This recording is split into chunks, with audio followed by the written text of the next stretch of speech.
श्रीशैलेशदियाभात्रं जीवत्यादिगुणार्णवम् यतीन्द्रप्रवणं वन्दे रम्यजामातरमुनिं लक्ष्मीनाथसमारम्भां नाथयाम्नमध्यमाम् अस्मदाचार्यपर्यन्तां वन्दे गुरुपरम्परां यो नित्यमच्युतपदाम्बुजयुग्मरुग्म व्यामोगतस्तदितराणि तृणाय मेने अस्मद्गुरोर्भगवतोऽस्तु दियैकसिन्धोः रामानुजस्य चरणौ शरणं प्रपद्ये मातापिताय वतयस्तनयाय भूतिकी सर्वं यतेव नियमेन मसन्नयानाम् आद्यस्य न कुलपतेर्वकुलाभिरामं श्रीमत्तदङ्गीकरं प्रणमायुमूर्धना भूतं धरस्य मगधाप्रियपट्टनाथ श्रीभक्तिचारकुलशेखरयोगिवागान् भक्ताङ्ग्रेण परकालयतीन्द्रनिष्ठान् श्रीमत्पराङ्कुशमुनिं प्रणतोऽस्मि नित्यं वसुदेवसुतं देवं कंसचानूरमर्दनं देवकी परमानन्दं कृष्णं वन्दे जगद्गुरुम् अथ श्रीपुष्पसङ्गासम् आरणोवरशोभितं ரத்னகங்கணகேயூரம் கிருஷ்ணம் வந்தே ஜெகத்குரும். கண்ணன் பெருமானுடைய சரித்திரத்தை பறக்க உபதேசிக்க வேண்டும், அவருடைய அனுகிரகத்தை பரிபூர்ணமாக பெற வேண்டும் என்கிற அபிலாஷையோடு சுவாமி வியாச பகவான் ஸ்ரீமத் பாகவதம் என்கிற கிரந்தத்தை அனுகிரகித்தார். அதை உலகம் முழுவதும் பரப்பச் செய்ய வேண்டும் என்பதற்காகவே அவருடைய திருக்குமாரராக இருக்கக்கூடிய சுக்கராச்சாரியர் அதை பரவச் செய்தார். அதிலே பரீட்சித்து மகாராஜா என்கிற பெரியவர் பாண்டவ வம்சத்தவர்கள், அவர் ஏதோ தவறு செய்ய அந்த தவற்றினாலே ஒரு சாபத்தை பெற்றார். அந்த சாபத்தால் 7 நாட்களிலே இவருடைய பிராணம் போகப் போகிறது, தக்ஷகன் என்கிற பாம்பாலே கடியுண்டு என்று தெரிந்தபட்டு அதற்கு மேற்கொண்டு அந்த 7 நாட்கள் என்ன செய்யலாம் என்று தான் ஆதங்கத்தோடு இருக்கக்கூடிய ஒரு நிலையிலே அப்ப சுக்கராச்சாரியர் அந்த இடத்துக்கு உள்ளே நுழைய தெய்வமே வந்தார் போல பரீட்சித்து மகாராஜா நினைத்து அவருடைய திருடி விழுந்து வணங்கி எனக்கு எதை நல்லுபதேசம் செய்ய வேண்டும் என்று பிரார்த்திக்க அந்த 7 நாட்கள் அனுகிரகித்த அந்த உபதேசம் தான் ஸ்ரீமத் பாகவதம். அந்த பாகவதத்தை தான் அனுபவித்துக் கொண்டிருக்கிறோம். ஆச்சரியமான ஒரு நிலை. யார் அனுபவித்தாலும் கண்ணன் பெருமானுடைய பரிபூர்ணமான கடாட்சத்தை பெறுகிறோம். அது மட்டுமல்ல, கண்ணனே தான் ஸ்ரீவைகுண்டம் போவதற்கு முன்னாடி என்னை சேவிக்க வேண்டும் என்றால் அந்த பாகவதத்தை சேவித்தாலே புறம் நான் பிரத்யட்சமாக தெரிகிறேன் என்று தெரிவித்தார். அப்படிப்பட்ட உயர்ந்த கிரந்தம். அந்த கிரந்தத்தை அனுபவித்துக் கொண்டிருக்கிறோம். அதிலே கடந்த காலட்சேபத்திலே நாம் அனுபவிக்கப்பட்டது கஜேந்திர விருத்தாந்தம் அனுபவித்தோம். ஒரு முதலை, அந்த முதலை தனக்கு இரையாக யானையுடைய கால் கிடைக்க அதை பற்றி கொண்டு 1000 வருஷ காலம் யானைக்கும் முதலைக்கும் துவந்த யுத்தம் ஏற்பட மேற்கொண்டு பகவான் கடைசி நேரத்திலே என்றால் அப்பொழுதுதான் சரணாகதி சாஸ்திரத்தை நிலைநிறுத்தினான் கஜேந்திர ஆழ்வார். நாகனை ஆழ்வாராய் என் ஆறிடரை நீக்கா என்று கூப்பிட்ட உடனே பகவான் அரைகொலைய தலைகொலை ஓடி வந்து ரட்சித்தான். மீனமர் பொய்கை நாள்மலர் கொய்வான் வேட்கை நோடி சென்றிழந்த காணமர் வேழம் கையெடுத்தளர கராதன் காலினை கதுவ ஆணையின் துயரம் தீரப்புள்ளூர்ந்து சென்று நின்று ஆழ்தட்டானை தேனமர் சோலை மாடமாமையிலை திருவல்லிக்கேடு கண்டேனே என்று கொள்ள அந்த நிலையிலே அந்த யானைக்கு தான் பரிபூர்ணமான அனுகிரகத்தை கொடுத்து அதன் கையிலே தும்பிக்கையில வைத்துக் கொண்டு இந்த புஷ்பத்தியம் தான் சாத்திக் கொண்டு அந்த யானைக்கு பரிபூர்ணமான கடாட்சத்தை அருளினான். கடந்த காலட்சேபத்தில் அந்த சரித்திரத்தை அனுபவிக்க பெற்றோம். அதற்கு மேற்கொண்டு அந்த யானை யார் என்றால் ஒரு முனிவருடைய சாபத்தாலும் ஒரு நிலையுடைய சாபத்தாலும் ஏற்பட்டது. ஒரு கந்தர்வனுக்கு தேவலன் என்கிற முனிவர் சாபமிட்டார். அந்த முனிவரை அவமானப்படுத்தினான். அதனால முதலையா பிறந்தான் அப்படின்னு தெரியுது. குளத்துல இருந்தான மதுரை. அதே போல இந்திரத்வம்னன் என்கிற ராஜா, அவன் பாண்டிய மன்னவன்.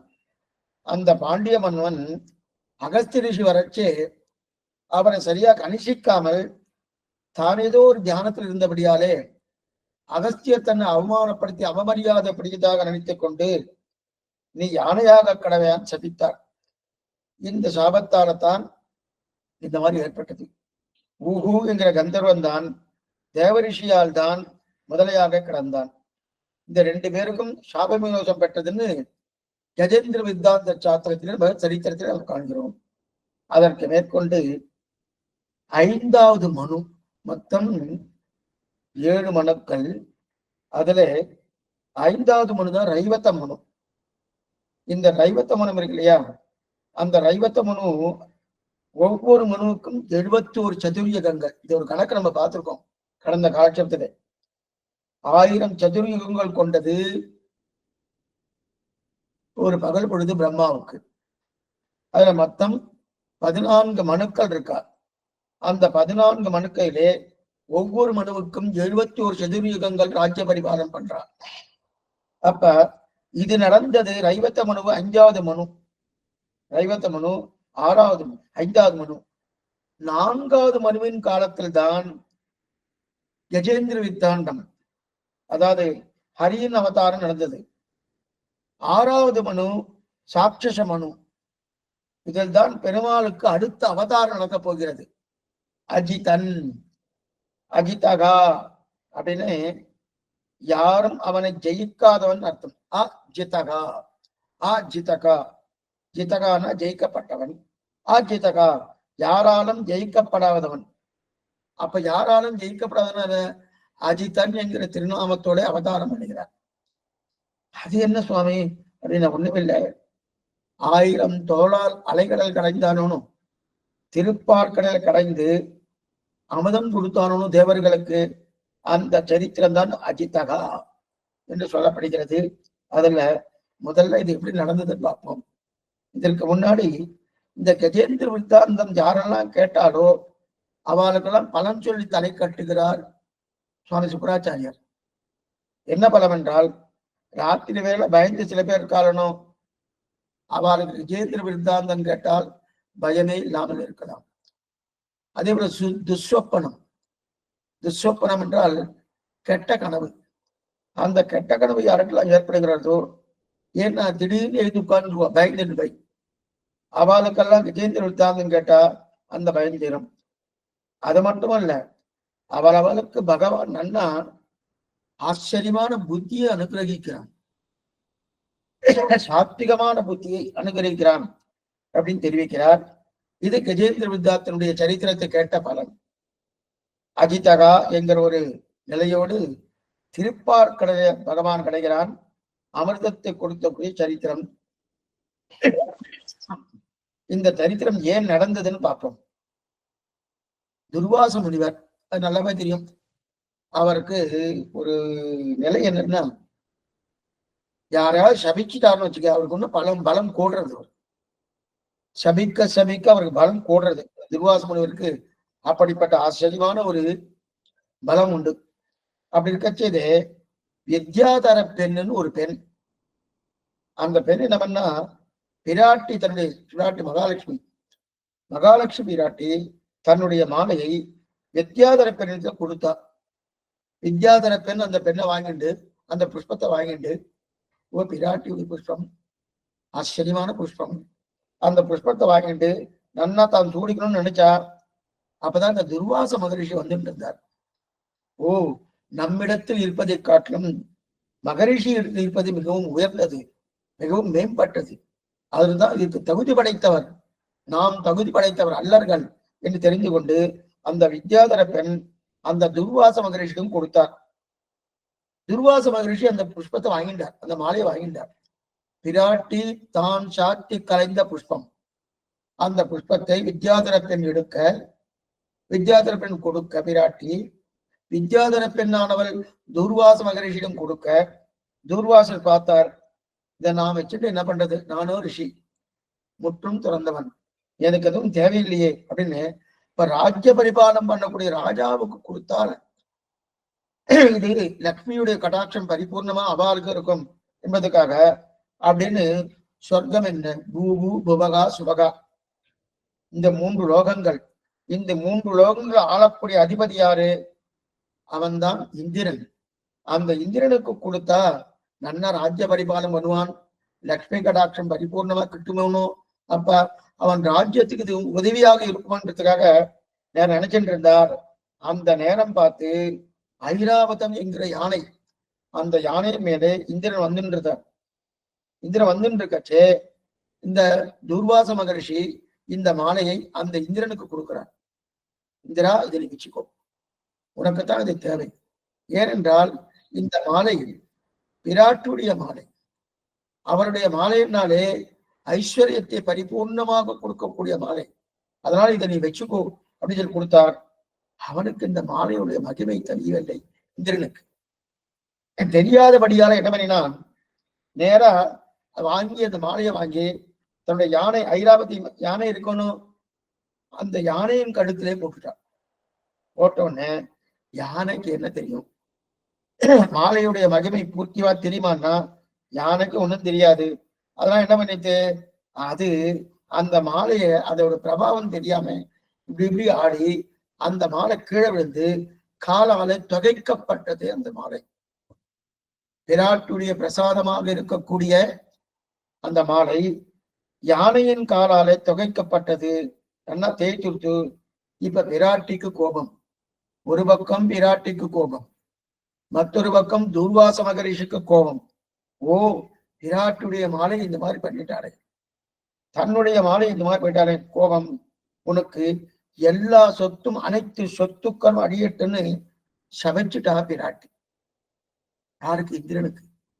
எல்லா சொத்துக்களும் அடியட்டும்னு சபிச்சுட்டா. சபிச்சுன்னு இந்திரபட்டணமே போயிடுச்சு, வீணா போயிடுச்சு. வீணா போயிடுச்சு. அது மட்டும் இல்ல, துர்வாசனுடைய சாபம் வேற இருக்கு. ரெண்டும் இருக்கிறபடியாலே லக்ஷ்மியின் கோபம், துர்வாசனுடைய சாபம். இந்திரன் தன்னுடைய ராஜ்யத்தெல்லாம் இருந்து நொந்து போனான். நொந்து போன்றிருக்கச்சே, ஓ என்ன செய்யலாம் என்ன செய்யலாம் என்று இருக்க செய்தே. அப்ப இதுல இருந்து மீண்டு வரணும், மறுபடியும் ராஜ்ய பரிபாலம் பண்ணணும், ராஜ்யம் தனக்கு கிட்டணும் என்பதற்காக பெருமாள்கிட்ட பிரார்த்திக்கிறான். என்னன்னு பிரார்த்திக்கிறான்? மேல ஆதிசேஷ பரியங்கத்தம், அந்த ஆதிசேஷ பரியங்கத்தில் இருக்கக்கூடிய அஜித்தனான பகவான் ரொம்ப முக்கியம். இந்த அவதாரத்துக்கு அஜித்தன்னு பேர். அஜித்தனான பகவானை பிரார்த்திக்கிற பெருமாள் இந்திரனுக்கு ஒரு வழி சொல்றார். இந்திரா, இப்ப உனக்கு ராஜ்யம் போயிடுத்து, வாஸ்தவம் தான். ஆனா நீ இதை பத்தி உனக்கு கவலைப்படாத. நான் இனிமேதான் பார்க்கடலை கடையப் போகிறேன். அதுல கடைந்து அந்த கடைந்தபடியான வரக்கூடிய அமிர்தத்தை வைத்துக் கொண்டு நாம் மோகினி வடிவத்தை எடுத்துக்கொண்டு உங்கள் எல்லோருக்கும், தேவர்கள் எல்லோருக்கும் பிரித்து கொடுக்க போகிறோம். அதனால் அந்த அமிர்தத்தை சாப்பிட்டு நீங்கள் சாகாவரம் பெறப் போகிறீர்கள் அப்படின்னு இந்த சரித்திரம். அதனால என்ன கிடையாது, நீங்க சாகாவரம் பெற்றால் உங்களுக்கு இருக்கக்கூடிய அசுரர்கள் எல்லாம் பயந்து ஓடுவா, அவளால் உங்களுக்கு எந்த பயமும் இருக்காது என்கிற நிலையோடு இந்த கதையை சொன்னான். இந்த கதை தான் திருப்பார்கடலை கடையக்கூடிய கதை. வங்கக்கடல் கடைந்த மாதவனை கேசவனை சொல்றமனு. அப்படி திருப்பார்கடலை கடைந்த கதை, அந்த கதையை இப்ப என்ன ஆயிடுதுன்னா, இந்த திருப்பார்கடலை கடைந்தபடியா அமிர்தம் கிடைக்கிறதுன்னு, அந்த அமிர்தத்தை இந்திரன் பருகினானால் நிறைய சக்தி கிடைக்கிறது. நிறைய சக்தி கிடைக்கிறச்சே, அப்ப இந்திரன் பிரார்த்திக்கிறான், அதுக்கு அந்த அமிர்தம் எனக்கு கிடைக்கணுமே, கிடைக்கணும்னா நான் என்ன செய்யணும் அப்படின்னு கேட்க பெருமானத்துக்கு பதில் சொல்றார். ஒண்ணுமில்ல, முதல்ல போய் அசுரர்களிடத்துல போய் கைகோர்த்துக்கொள். கைலாபம் சொல்றாலும் கைகோர்த்துக்கொள்ன்னு சொல்றான். அப்ப அசுரர்களை நண்பனாக்கிக் கொள்ளுன்னு தெரிவிக்கிறார். அசுரர்கள் எனக்கு நண்பனா? அவர்கள் இங்க விரோதிகள் ஆயிட்டு அவர்கள் எப்படி நண்பர் ஆவார்கள்? அவர்கள் விரோதிகள் ஆயிட்டுன்னா ஒண்ணுமில்லை, அவர்களோடு நீ கை கோர்த்து கொண்டுதான் ஆகணும். ஏன்னா அவர்களால் ஆபத்து இருக்காது உண்டு. ஆனாலும் நீங்க விரோதிகளை கை கோர்த்து கொள்ள முடியுமான்னு நீ கேட்கறைய. ஆனா விரோதிகளை கை கோர்த்து கொள்ளணும். அவ்வப்போது இந்த மாதிரியான ஒரு பணிகளை செய்துதான் ஆகணும் இந்திரா, நீ விரோதி விரோதின்னு சொல்லிட்டு இருக்க, விரோதியும் சில காலத்துல நமக்கு உதவித்துக் கொண்டாத வழிவகைக்கும் உண்டு என்று தெரிவிக்கிறார் பெருமான். அதுக்கு என்ன தெரியுமா? பாம்பும் எலியும் ஒண்ணுக்கு ஒண்ணு விரோதிகள். பாம்பு எலிய பார்த்தாலும் உடனே சாப்பிட்டோம். அநேகமா வயக்காட்டுல எல்லாம் நிறைய பாம்புகளும் இருக்கும், எலிகளும் இருக்கும். எலிகளால அந்த வயல்களுக்கு நிறைய இம்சைகள் ஏற்படும். அதனால அங்க பாம்புகள் இருக்கு. அங்க பாம்புகள் இருக்கிறபடியாலே அந்த எலிகளை அந்த பாம்புகள் சாப்பிடுறதுனும். அப்ப எலியும் பாம்பும் ரெண்டு ஒண்ணுக்கு ஒண்ணு நட்பு பாராட்டக்கூடிய இடமும் உண்டுன்னு தெரிவிக்கிறார் சுவாமி பெருமான். ரெண்டு பேரும் நட்பா இருப்பாரா? நான் இருப்பாரு. ஏன்னா அப்பப்பாவது பாம்பு எங்கேயா போய் சிக்கிக்கும், வலையில ஏதாவது வலையில சிக்கிக்கும். சிக்கின்ற ஒண்ணு அப்ப எலியை பார்த்து பாம்பு சொல்லுவான், ஏ எலியே, நீ என்னை கடிச்சிடும், இந்த வலையை கடிச்சிடும், கடிச்சிட்டேன்னா நான் இதுல இருந்து தப்பிச்சுட்டு வந்துருவேன். அதெல்லாம் கடிச்சிட்டு சொல்லி சொல்றதனும். அப்ப அந்த இருடத்துல நட்பு பாராட்டுறதனும். தப்பிச்சுட்டு வந்ததுக்கு அப்புறம் உன்னை சாப்பிடுறேன், விட்டு வைக்காது சாப்பிடுறதனும். இது சொல்ல என்னன்னா, எலியும் பாம்பும் ஜன்ம பகையா இருந்தாலும் அவ்வப்போது நட்பு பாராட்ட வேண்டியது அந்தந்தருக்கு உண்டு. அதனால அசுரர்களுக்கும் தேவர்களுக்கும் பகை இருந்தாலும் பரவாயில்லை, நீ போய் அவர்களோடு நட்பை ஏற்படுத்திக் கொள் அப்படின்றார். ஏன் எதுக்காக நட்பு ஏற்படுத்தினா, அந்த திருப்பார்களை கடைவது உன்னால் மட்டும் முடியாது, நீ அசுரர்களை பலத்தை வைத்துக் கொண்டுதான் கடைய முடியும். அதனால் நீ போய் அவர்களிடத்தில் நட்பை ஏற்படுத்திக் கொள்ளுன்னு சொல்றார். சில நேரத்துல சில விரோதிகளே நமக்கு நண்பர்களா இருப்பா, சில நண்பர்களே விரோதிகளா ஆகலாம். இது நம்ம நம்முடைய வாழ்க்கையிலே பார்க்கலாமோ. சில பேர் விரோதிகளா இருப்பா, அவ நண்பர்கள் ஏதோ நல்லது பண்ணிட்டு போயிடுவா. நண்பர்கள்னா அப்படியே பர்மனண்டா நண்பர்களா இருப்பான்னு அடியே சொல்ல வரல. சில நன்மைகள் அவளாலும் கிடைக்குமோனோ, அதனால அதுக்காக நீ பண்ணணும் அப்படின்னு சொன்னார். இந்த வார்த்தையை சொல்லிட்டு பெருமாள் சயனிச்சுட்டு போயிட்டார். திருப்பார்கடவை சயனிக்க போயிட்டார். இப்ப திருப்பார்கடல கடையணும். கடையணும்னாலே மந்திரமலையை கொண்டு வரணும். மந்திர பர்வதம்னு பேர். அந்த மந்திர பர்வத்தை மத்தாக வைத்துக் கொண்டுதான் வாசுகி என்கிற பாம்பு, அந்த பாம்பாவை நானாக சுட்டிதான் கடையணும். மந்திர பர்வதம், பர்வதம்னா மலை, அந்த பர்வதத்தை அந்த திருப்பார்கடலில் மத்தியிலே வைத்து அதை மத்தாக வைத்து, மத்துக்கு ரெண்டு பக்கம் கயிறு இருக்கணுமோனோ, அந்த கயிறு தான் வாசுகி என்கிற பெரிய பாம்பு. அந்த பாம்பை கயிறாக கட்டி கடைந்தால் அமிர்தத்தை எடுக்கலாம் அப்படின்னு பெருமாள் இந்திரனுக்கு ஆலோசனை சொல்ல, இவர் போய் மந்திரத்தை, இது மட்டும் இல்ல, அந்த ஆலோசனை மூலமா என்ன கிடைக்கிறது? அமிர்தம் கிடைக்கிறதும். எப்படியாவது அமிர்தத்தை சாப்பிடணும், அமிர்தத்தை சாப்பிட்டாதான் உங்களுக்கு மரண பயம் நீங்கும். அந்த மரண பயம் போகணும்னாலே சாகாவரம் கிடைக்கணும். அதனால நீங்க யாரும் அசுரர்களாலே உங்களுக்கு துன்புறுத்தல் வராது, நீங்க அசுரர்களையே ஜெயித்து விடலாம் இங்கு பெருமாள் சொல்ல. இப்ப அந்த மந்திரமலையை தூக்கிட்டு வரணும். தூக்கிறதுக்காக இந்திரன் கேட்கிறான், அது தூக்கிட்டு வரணுமே, யார் தூக்குவா, என்ன பண்ணுவா அப்படின்னு. பெருமாள் சொல்ற, சில யுக்திகள் தான் கொடுக்க முடியும், எல்லாத்தையும் நானே பண்ணினேன்னா அப்ப நீ என்ன பண்ண போற? நீ ஒண்ணும் பண்ண முடியாது. இப்ப சில சில சமங்கள் சில சில குடும்பத்துக்கெல்லாம் ஏற்படும். சன்னதிக்கு போய் இந்த கைங்கரியம் பண்ணுக்கும், அவளுக்கு இந்தந்த தானம் கொடுக்கும், இவாளுக்கு இந்தந்த நிலைகள் பண்ணுங்கன்னு சொல்றார். சொல்லும் போது சுவாமி அதையும் நீரே பண்ணிடலாம் என்ன, அப்ப இவர் என்ன பண்ணுவார்? அதே போல சில யுக்திகள் தான் சொல்ல முடியுமே தவிர அந்த யுக்திகளையும் தானே பண்ணும்படியான தன்மை ஏற்படுமானா ஏற்படாது. அது யாரும் பண்ணமாட்டார். பெருமாள் பார்த்தார். அப்ப மந்திரமலையை கொண்டு வருது உன் பொறுப்பு இந்திரா, நீதான் கொண்டு வரணும். உனக்கு தானே, உனக்கு எது வேணும்? அமிர்தம் வேணும், நீ தானே கடைய போகிறீர். எப்படி கடைய போகிறீரோ அப்ப மந்திரமலை நீதான் கொண்டு வரணும் அப்படின்னு சொல்றது. எப்படி கொண்டு வர்றது, என்னப்பா கொண்டு வர்றதுன்னு தேவர்கள் எல்லாரும் ஐஷன் மானார். ஐஷன் போய் நேர மந்திரமலையை தூக்கிட்டு வர்றதுக்காக தூக்கிட்டு வர்றார். தூக்கிட்டு வர்றச்சு தூக்க முடியாம தூக்கி அப்படியே பாதிரி கீழே விட்டாச்சு. அதுக்கு கீழே நிறைய தேவர்கள், நூற்றுக்கணக்கான தேவர்கள் மனித பிராணமே போயிடுச்சு. நூற்றுக்கணக்கான தேவர்கள் மடிந்து பிராணமே போயிடுது. இப்ப இந்திரன் பார்த்தாரு, பிரியல. ஓ, நாம சாகாவரம் கேட்பதற்காக தானே, அமிர்தத்தை கடைவதற்காக தானே மந்திரமலையை எடுக்கிறோம். அந்த மந்திரமலையாலேயே நூற்றுக்கணக்கான தேவர்கள் போயிட்டாலே என்ன பண்றது, என்ன பண்றது, என்ன பண்றது? நாங்கள் உயிரோடு இருக்கணுமா வேண்டாமா? ஒரே கவலை வந்து இந்திரனுக்கு, இந்திர கணவனுக்கு. நாங்க இருக்கிறோம்னு நினைச்சிட்டு மந்திரமதை தூக்கொண்டு போவ, அதனாலே நிறைய பேர் பிராணம் போயிட்டு நம்மால் முடியாது அப்படி இந்திரன் சொல்ல, உடனே பெருமாள் கருடனை வரவழைத்து கருடனை கூப்பிட்டு அந்த மந்திரமலையை கருடன் முதுகிலை வைத்துக் கொண்டு இதை கொண்டு வந்து நன்னா எங்க அந்த திருப்பார்குடல் மத்தியிலே வையும் என்று சொன்னார். உடனே கருட பகவான் அந்த மந்திரமலையை தூக்கி தன்னுடைய முதுகிலை வைத்துக் கொண்டு போய் பார்க்கடலை வைக்க சொல்லி அவரை வச்சுட்டார். வச்ச உடனே இப்ப வாசுகி என்ற பாம்பு, அந்த பாம்பை நானாக பண்ணியாச்சு. நானாகன்னா கயிறு, ஒண்ணுமில்ல, அந்த தயிர் கடையிற மனம் தயிர்.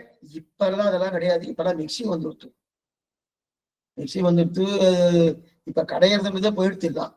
ஆனா அந்த இடத்துல கடைவாங்க. கடையும் போது இந்த திருப்பாவல பாசனமே இருக்கு. திருப்பாவல இருக்குன்னு காசம் பிறப்பும் கனகலக்க பை வேர்த்து வாசனரும் குழலாட்சியர் மத்தினால் ஓசைப்படுத்த தயிரறவும் கேட்டிலையோ அப்படின்னு தெரிவிக்கிறார் இல்லையா? அப்படிப்பட்ட அந்த கடையிற மோனம், அந்த கடையிறமுன்னா அதுக்கு கயிறு, அந்த கயிறு தான் வாசுகு என்கிற ஒரு பாம்பு. அந்த அதை நாடாக கித்தி அப்ப அதை கடைய ஆரம்பிக்கிறார். கடைய ஆரம்பிக்கணும், அதுல அசுரால கூப்பிடணுமோ. தேவர்கள் ஒரு பக்கம் இழுக்கணும், அசுரர்கள் ஒரு பக்கம் இழுக்கணும். அதனால அவரை கூப்பிடணும். கூப்பிட்டா அவ பார்த்தா பார்க்கல கடைந்து விடணும். எங்களால மட்டும் கடைய முடியாது, அசுரர்களே நீங்களும் வாங்குவோம், நீங்கள் ஒரு பக்கம் கடையலாம், நாங்கள் ஒரு பக்கம் கடைகிறோம் அப்படின்னு சொல்றச்சே. உடனே என்ன சொன்னார், இப்ப என்ன பண்ணணும்னா கடையச்சே யார் எந்த பக்கம் பிடிச்சுக்கணும், யார் எந்த பக்கம் நிற்கணும். ஏன்னா பாம்புக்கு ரெண்டு பக்கம் உண்டு. ஒரு பக்கம் தலைப்பக்கம் பாம்பு ஒரு நிலை, வால் பக்கம் பாம்பு ஒரு நிலை. இப்ப வால் பக்கம் பாம்பு இருக்கக்கூடிய நிலையில தேவர்கள் பிடிக்கணுமா, இல்ல தலைப்பக்கம் பாம்பு இருக்கக்கூடிய நிலையிலே தேவர்கள் பிடிக்கணுமா? இந்த பெரிய விசாரம் வந்துருக்கு. இந்த விசாரம் வரும்னு முன்னாடியே பகவான் தெரிஞ்சுண்டோ இந்திரனுக்கு காதோடு சில ரகசியத்தை சொல்றார். இந்திரா, நீ இந்த விஷயத்துல கொஞ்சம் ஜாகிரதையா இருக்கணும், அப்ப நீ விட்டு கொடுத்துடுன்னு இந்த வார்த்தையை சொல்றாரு. என்னன்னு பின்னாடி சொல்றேன்.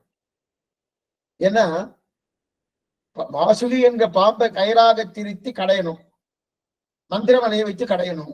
கடையும் போது அப்ப ஒரு பக்கம் தலைப்பக்கம், மறுபக்கம் வால் பக்கம். தலைப்பக்கம் யாரு பிடிக்கிறது, வால் பக்கம் யார் பிடிக்கிறது என்கிற பெரிய விசாரம் வந்துட்டு தேவர்களுக்கும் அசுரர்களுக்கும். ஏன்னா தலைப்பக்கம் பிடிக்கிறவன கொஞ்சம் உயர்த்தியா இருக்கிறவா தான் தலைப்பக்கம் பிடிப்பா. வால் பக்கம்ன்றதுன்னு என்னது, வால் பக்கம்னால அது சுவாமி அது கொஞ்சம் அவமரியாதான ஒரு இடம், அங்க போய் யாரு பிடிப்பா வால் பக்கத்தை போய் அப்படின்னு சொல்லுவாரோ. அதனால என்ன பண்ணிட்டா தேவேந்திரன் என்ன சொன்னா, நாங்கள் தலைப்பக்கம் தான் பிடிப்போம், நீங்க வால் பக்கம் பிடிச்சிட்டு அந்த கைத்தை இருங்க, அந்த பாம்பு இடுங்கோம்னா. அசுராளுக்கு கோபம் வந்துடுச்சு.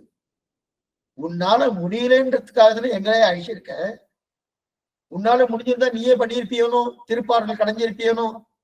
உன்னால கடைய முடியலன்றதுக்காக தானே எங்களை அழிச்சிருக்க. எப்பல எங்களை அழைத்தாயோ நாங்க தானே பிரதானம், நாங்கள் தான் தலைப்பக்கம் இருப்பேமே தவிர வால் பக்கம் நீதான் இருக்கணும்ட்டார். ஏன்னா வால் பக்கம் வந்து கொஞ்சம் அது கொஞ்சம் கேவலமான இடம். நாமே புரியத்துக்காக சில பேருக்கெல்லாம் ஒத்தடம் கொடுப்பா, ஒத்தடம் கொடுக்கறச்சு தலை பக்கமோ முதுகு பக்கமோ திருமாம்பா பக்கமோ கொடுக்கறது விட்டவர் பின்பக்கம் கொடுக்கணும்னாலே சில பேருக்கு கொஞ்சம் சிரமமா இருக்குமானோ. அதே போலதான் இது. அப்ப இப்ப என்ன ஆச்சு, இந்த வால் பக்கம் பிடிக்க முடியாது அப்படின்னு அசுரா சொல்லிட்டா. அசுரால் சொல்லிட்டா, சொன்ன உடனே இந்திரனுக்கு இன்னும் கோபம் அதிகமாயிடுது. நாங்களாம் தேவர்கள், நீங்கெல்லாம் நாங்கெல்லாம் உயர்ந்தவர்கள், நீங்கெல்லாம் தாழ்ந்தவர்கள், அசுரர்கள், நீங்கள் வாழ் பக்கம் தான் பிடிக்கணும்னா. அப்பதான் பகவான் சொல்றாரு, இந்திரா உனக்கு சொல்லி கொடுத்தனே அந்த ரகசிய கைவிட்டுட்டியா, அவன் தலைப்பக்கம் பிடிக்கிறான்னு சொன்னானே விட்டுடுன்னு சொல்லி கொடுத்துருக்கனே, ஏன் விட்டுடுன்னு பின்னாடி சொல்ல போறா பாருங்க. விட்டுடு நீ வால் பக்கமே பிடின்னு சொன்னா, இப்ப வால் பக்கம் பிடிக்கிறார். 2 பேருக்கும் கடை ஆரம்பிக்க, கடை தொடங்குறார். நடுவுல மந்திரமலை, ஒரு பக்கம் தேவர்கள், ஒரு பக்கம் அசுரர்கள். வாசுகிங்கிற பாம்பை வச்சு கடைகிறார். நீல் நாகம் சுற்றி நெடுவரை நட்டு ஆழ்கடலை பேனான் கடைந்தமுதம் கொண்டு வந்த பெம்மான். திருவங்கியாழ்வார் பாசுரம். நீல்நாகம் சுற்றி நெடுவரை நட்டு ஆழ்கடலை பேரான் கடைந்தமுதம் கொண்டு வந்த பெம்மான். 2 பக்கம் இழுக்க இழுக்க இழுக்க பெருமாள் பார்க்கிறார், வேடிக்கை பார்க்கிறார். ஒரு பக்கம் தேவர்கள் இழுத்துட்டு இருக்கா, வால் பக்கம் அசுரர்கள் தலைப்பக்கம் இழுத்துட்டு இருக்கா, பார்த்துட்டு இருக்கா. இழுக்க ஆரம்பிக்கும் போது சண்டை வந்துச்சு. கயிறு பக்கம் பார்க்க இந்த சண்டை வந்துட்டு, சண்டை வந்த உடனே இந்த சண்டையாலதான் என்ன பண்ணிட்டா, நான் கயிறு பக்கம் தான் பிடித்தேன், நான் வால் பக்கம் தான் அப்படின்னு பிடிச்சிட்டு இருக்கா. பிடிச்சிருந்த உடனே இப்ப தலைப்பகுதியில பிடிச்சிட்டு இருக்காரோ, பிடிச்சிட்டு இருக்காச்சு. மெதுவா கடைய ஆரம்பிக்கும் போது மெய் நிறை கீழ் புக மாப்புரள சுனவானி நரீர் பிளிரிச்சொரிய என ஆனிரபாடி அங்கே ஒடுங்க அப்பன் தீமழை காத்து குண்டமெடுத்தானேன்னு ஆழ்வார் வாசனம். ஆடியட சங்கம் வில்லுமெட திசவாடியட தண்டும் வாழுமெட அண்டம் நோடியட முடிபாதமெட அப்பன் ஊழியர உலகம் கொண்டவாரன் பாசனம். 6 மலைக்கு எதிர்ந்தோடு மொழி அறவூறு சுலாய் மலை தேய்க்கும் மொழி கடல் மாறுசுடன் அழைக்கின்ற வழி அப்பன் ஷாறுபட அமுதம் கொன்ற நான்றேன்னு. ஒரு பக்கம் பிடித்து இழுத்தா வலது பக்கம், இந்த பக்கம் பிடித்து, அதாவது இடது பக்கம் பிடித்து இழுத்தா வலது பக்கம் சுத்துறது, வலது பக்கம் பிடித்து இழுத்தா இடது பக்கம் சுத்துறது. இந்த கயிறு கடையற்றே கடையும் போது அப்படி இப்படி கடையிற வச்சுக்கோ, இந்த கடைச்சது அப்படி போகும். போனோம்னா அங்க போய் தட்டி நிற்கும், தட்டி நின்று மறுபடியும் இப்படி கிடையாச்சு தொட்டுன்னு இந்த பக்கம் வந்து. அந்த மாதிரி இப்ப என்ன ஆயிடுத்து, இந்த மந்திரமலையை வாசுகி என்கிற பாம்பை கயிறாக திரித்து கட்டும் போது ஒண்ணுக்கு இது இங்க போறது அது போறது. கடலையே கடையிறான்னா பாத்துக்கோ. நம்ம என்ன நம்ம பார்த்தே இருக்க முடியாது, கற்பனை பண்ணாதான் தெரியும். கயிறு கடையிறது பார்த்திருக்கோம், ஒரு அண்டால பெரிய அண்டால ஏதோ ஒண்ணு கடையிறத பார்த்துட்டு இருக்கோம். கடலே கடையப்படுகிறது, நம்ம குளத்தையே கடையிறைய அப்புறம் கடலைங்க கடையிறது அவ்வளவுதான் கடைகிறதா. அப்படிப்பட்ட கடல் கடையும் போது ஒவ்வொரு பக்கம் கடையும் போது, இந்த பக்கம் கடையும் போது மலை மேல போறது, அந்த பக்கம் கடையும் போது அந்த மேறு அந்த பர்வதம் என்றது என்ன பர்வதம், அந்த பர்வதம் கீழே வந்துடுறது. மந்திரமலை பர்வதம் இல்லையா, அது கீழே வந்துடுறது. ஒரு பக்கம் மேல போகுது, ஒரு பக்கம் கீழே வருது. ஏன்னா கீழே பாகம் அடிபாகம் பிடிமானம் இல்லை. அந்த கடலோ ஆழங்காலமாட்டாத கடல். அந்த ஆழங்காலமாட்டாத கடலா இருக்கபடியாலே அந்த ஆழத்துக்குள்ளே இந்த மந்திரமலை போய் முழுகி போடுமோன்னு பயமா இருக்கு. முழுகிடுத்தனா கடையவே முடியாது. அப்ப என்ன பண்ணலாம், ஏடி பண்ணலாம். ஏன்னா ஒரு பக்கம் திருப்பும் போது மலை மேல போடுது, இன்னொரு பக்கம் திருப்பும் போது மலை கீழே போடுது. கீழே போறதுனால இப்ப ஒரு பாத்திரம் இருக்கு, அந்த பாத்திரத்துக்கு அடிபாகமே இல்லைன்னா என்ன ஆகும், கீழே போயிட்டே இருக்குமோ. இப்ப அதே போல மந்திரமலைக்கு அடிபாகம் இருக்கானா இல்லையே, அடிபாகம் ஏதோ ஒண்ணு தாங்கிட்டு இருந்ததுன்னா அப்ப என்ன ஆகும், அப்படியே நின்றுட்டு இருக்கும். மந்திரமலை மட்டும் நல்லா கடையும். கடைய கடைய கடைய கடைய ஒவ்வொன்னா அந்த திருப்பார்க்கடந்து வந்துட்டே இருக்க போகுது. ஆனா இப்ப அந்த கடைவதற்குண்டான தன்மை என்ன ஆயிடுச்சுன்னா, மந்திரமலை ஒண்ணு மேல போறது அல்லது கீழ் போயிடும். பெருமாள் பார்த்தார், இப்ப மந்திரமலை முழுகிடுச்சுன்னா ஒண்ணுமே பண்ண முடியாது. அதெல்லாம் என்ன பண்ணது, 1,00,000 யோஜனை தூரம், 1,00,000 யோஜனை அகலம் தூரம். அந்த எப்படின்னா பெருமாள் ஆமை உருவத்தை எடுத்துக்கொண்டான். கூர்ம அவதாரம், கூர்மாதிம் திவ்யல், கூர்மம்னா ஆமை வடிவு. அந்த கூர்ம பீடம் தான் ரொம்ப முக்கியம். கூர்ம பீடம்னால ஓடு, அந்த ஓடு இருக்கணும். அந்த ஓடு நல்ல திடமா இருக்கும். அதனால என்ன பண்ணார், மந்திரமலையும் ரொம்ப மிக பெரியது. 1,00,000 யோஜனை தூரம். 1,00,000 யோஜனைனா எவ்வளவு தூரம் தெரியுமா, ஒரு யோஜனைனா 10 மைல். 1,00,000 யோஜனைனா என்னது, 10,00,000 யோஜனை தூரம் மைல் அகலத்துக்கு பெருமாள் கூர்ம அவதாரமா. 10,00,000 யோஜனை மைல். 1,00,000 யோஜனைனா ஒரு யோஜனைக்கு 10 மைல். அப்ப 1,00,000 யோஜனைனா 10 கூட்டல் என்ன அது மாதிரி 10 ஒரு 1,00,000 ஒரு 10 லட்சம் 10 லட்சம் மைல் அகலத்துக்கு ஆம வடிவத்தை எடுத்துட்டான மலை அவ்வளவு பெருசு. அவ்வளவு பெரிய மலையை கடைஞ்சின்னு இருக்கா. கடைஞ்சின்னு இருக்கச்சே ஒரு பக்கம் கடையிறா, அது பக்கம் கரையிறா. அது 6 மலைக்கு எதிர்ந்தோடு மொழி அறவூறு சொலாய் மலை தேய்க்கு மொழி கடல் மாறு சுழன்று அடைக்கின்ற ஒளின்னு தெரிவிக்கிறார் இல்லையா. ஆக 1,00,000 யோஜனை அகலம் ஓட்டோடு அவதாரம் பண்ணித்து கூர்ம அவதாரம் பண்ணி அப்ப அந்த கூர்ம அவதாரம் பண்ணி அந்த மேரு பர்வதத்துக்கு கீழே போய் பெருமாள் போய் உட்கார்ந்த உடனே அந்த மந்தர பர்வதம் என்பது என்ன ஆயிட்டு, அந்த மந்த பர்வம்ங்கிறது மெதுவா இந்த கூர்மா பீடத்து மேல உட்கார்ந்தபடியால கீழே இறங்காம அந்த முதுகின் பேரை வைத்துண்டு இனிமே கீழே போகாம நன்றாக கடையட்டும், கீழே போகாம நன்னா கடையட்டுன்னு கடையத்துக்கு கொடுத்தார். இப்ப கடைய ஆரம்பிச்சிட்டார் மறுபடியும்.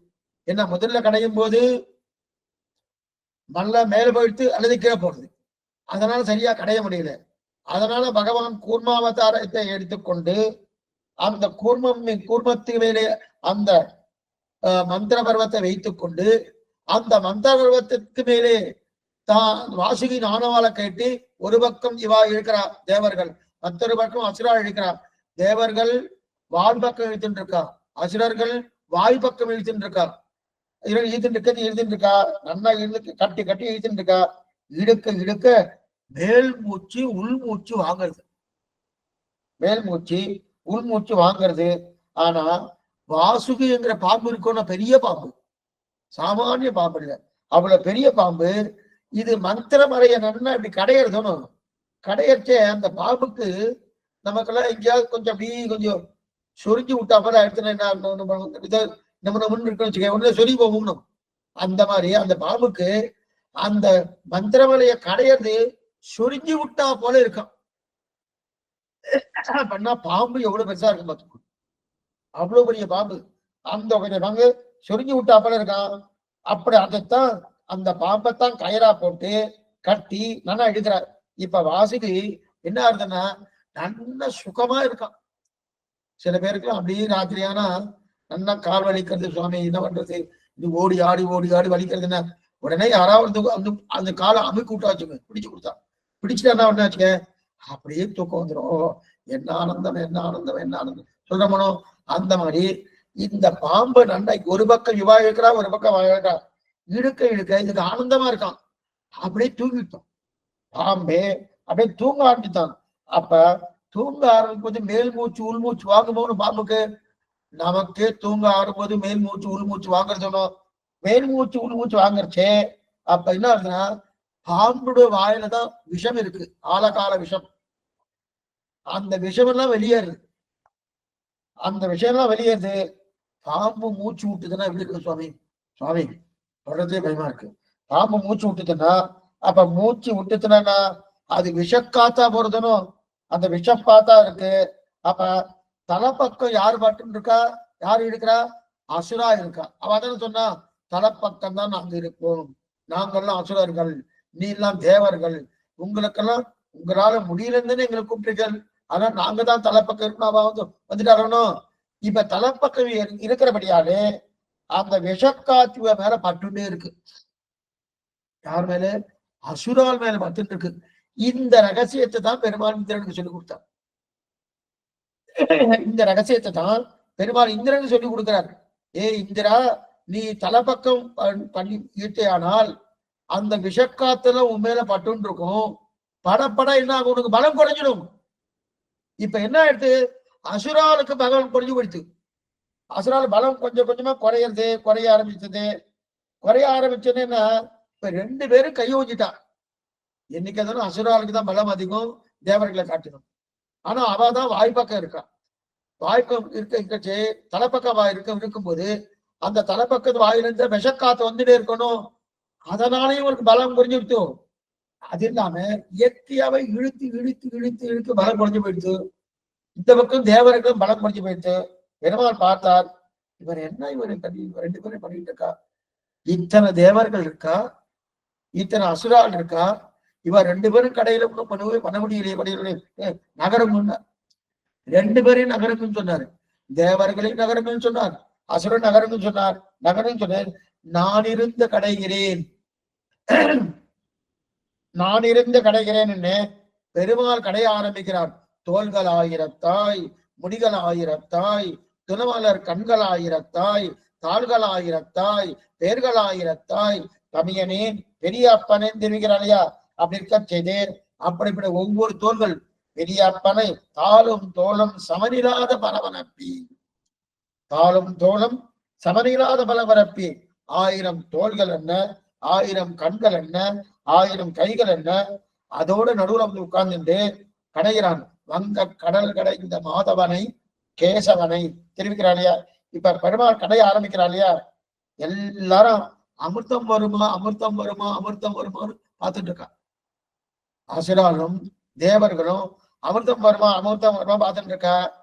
இந்த இடத்துலதான் ஆண்டாளுக்கு பெரிய வருத்தமா போச்சு. சுடி குடித்த நாச்சார் பெரிய வருத்தமா போச்சு. யாராவது ஒருத்தர் கடைஞ்சு அமிர்தம் கொடுக்கட்டும், யாரா கிடைக்கணும், வேண்டாம்னு நான் சொல்லல. யாரோ ஒருத்தர் கடைங்கோ அமிர்தத்தை கொடுங்க, நான் வேண்டாம் சொல்லல. ஆனா அங்கு இருக்கிற அமிர்தத்தை கடைய என் அமிர்தமான கண்ணன் தான் உங்களுக்கு கிடைத்தானா? கேட்கறது யாரு? ஆண்டாள் கேட்கிறார். அங்க அமிர்தம் தானே வரப்போறது. அந்த அமிர்தத்தை கடையணும்னா ஆளை வச்சு கடைங்கோ. யாரா ஆள் இருக்காரனோ அவளை வச்சு கடைங்கோ, நான் வேண்டாம்னு சொல்லல.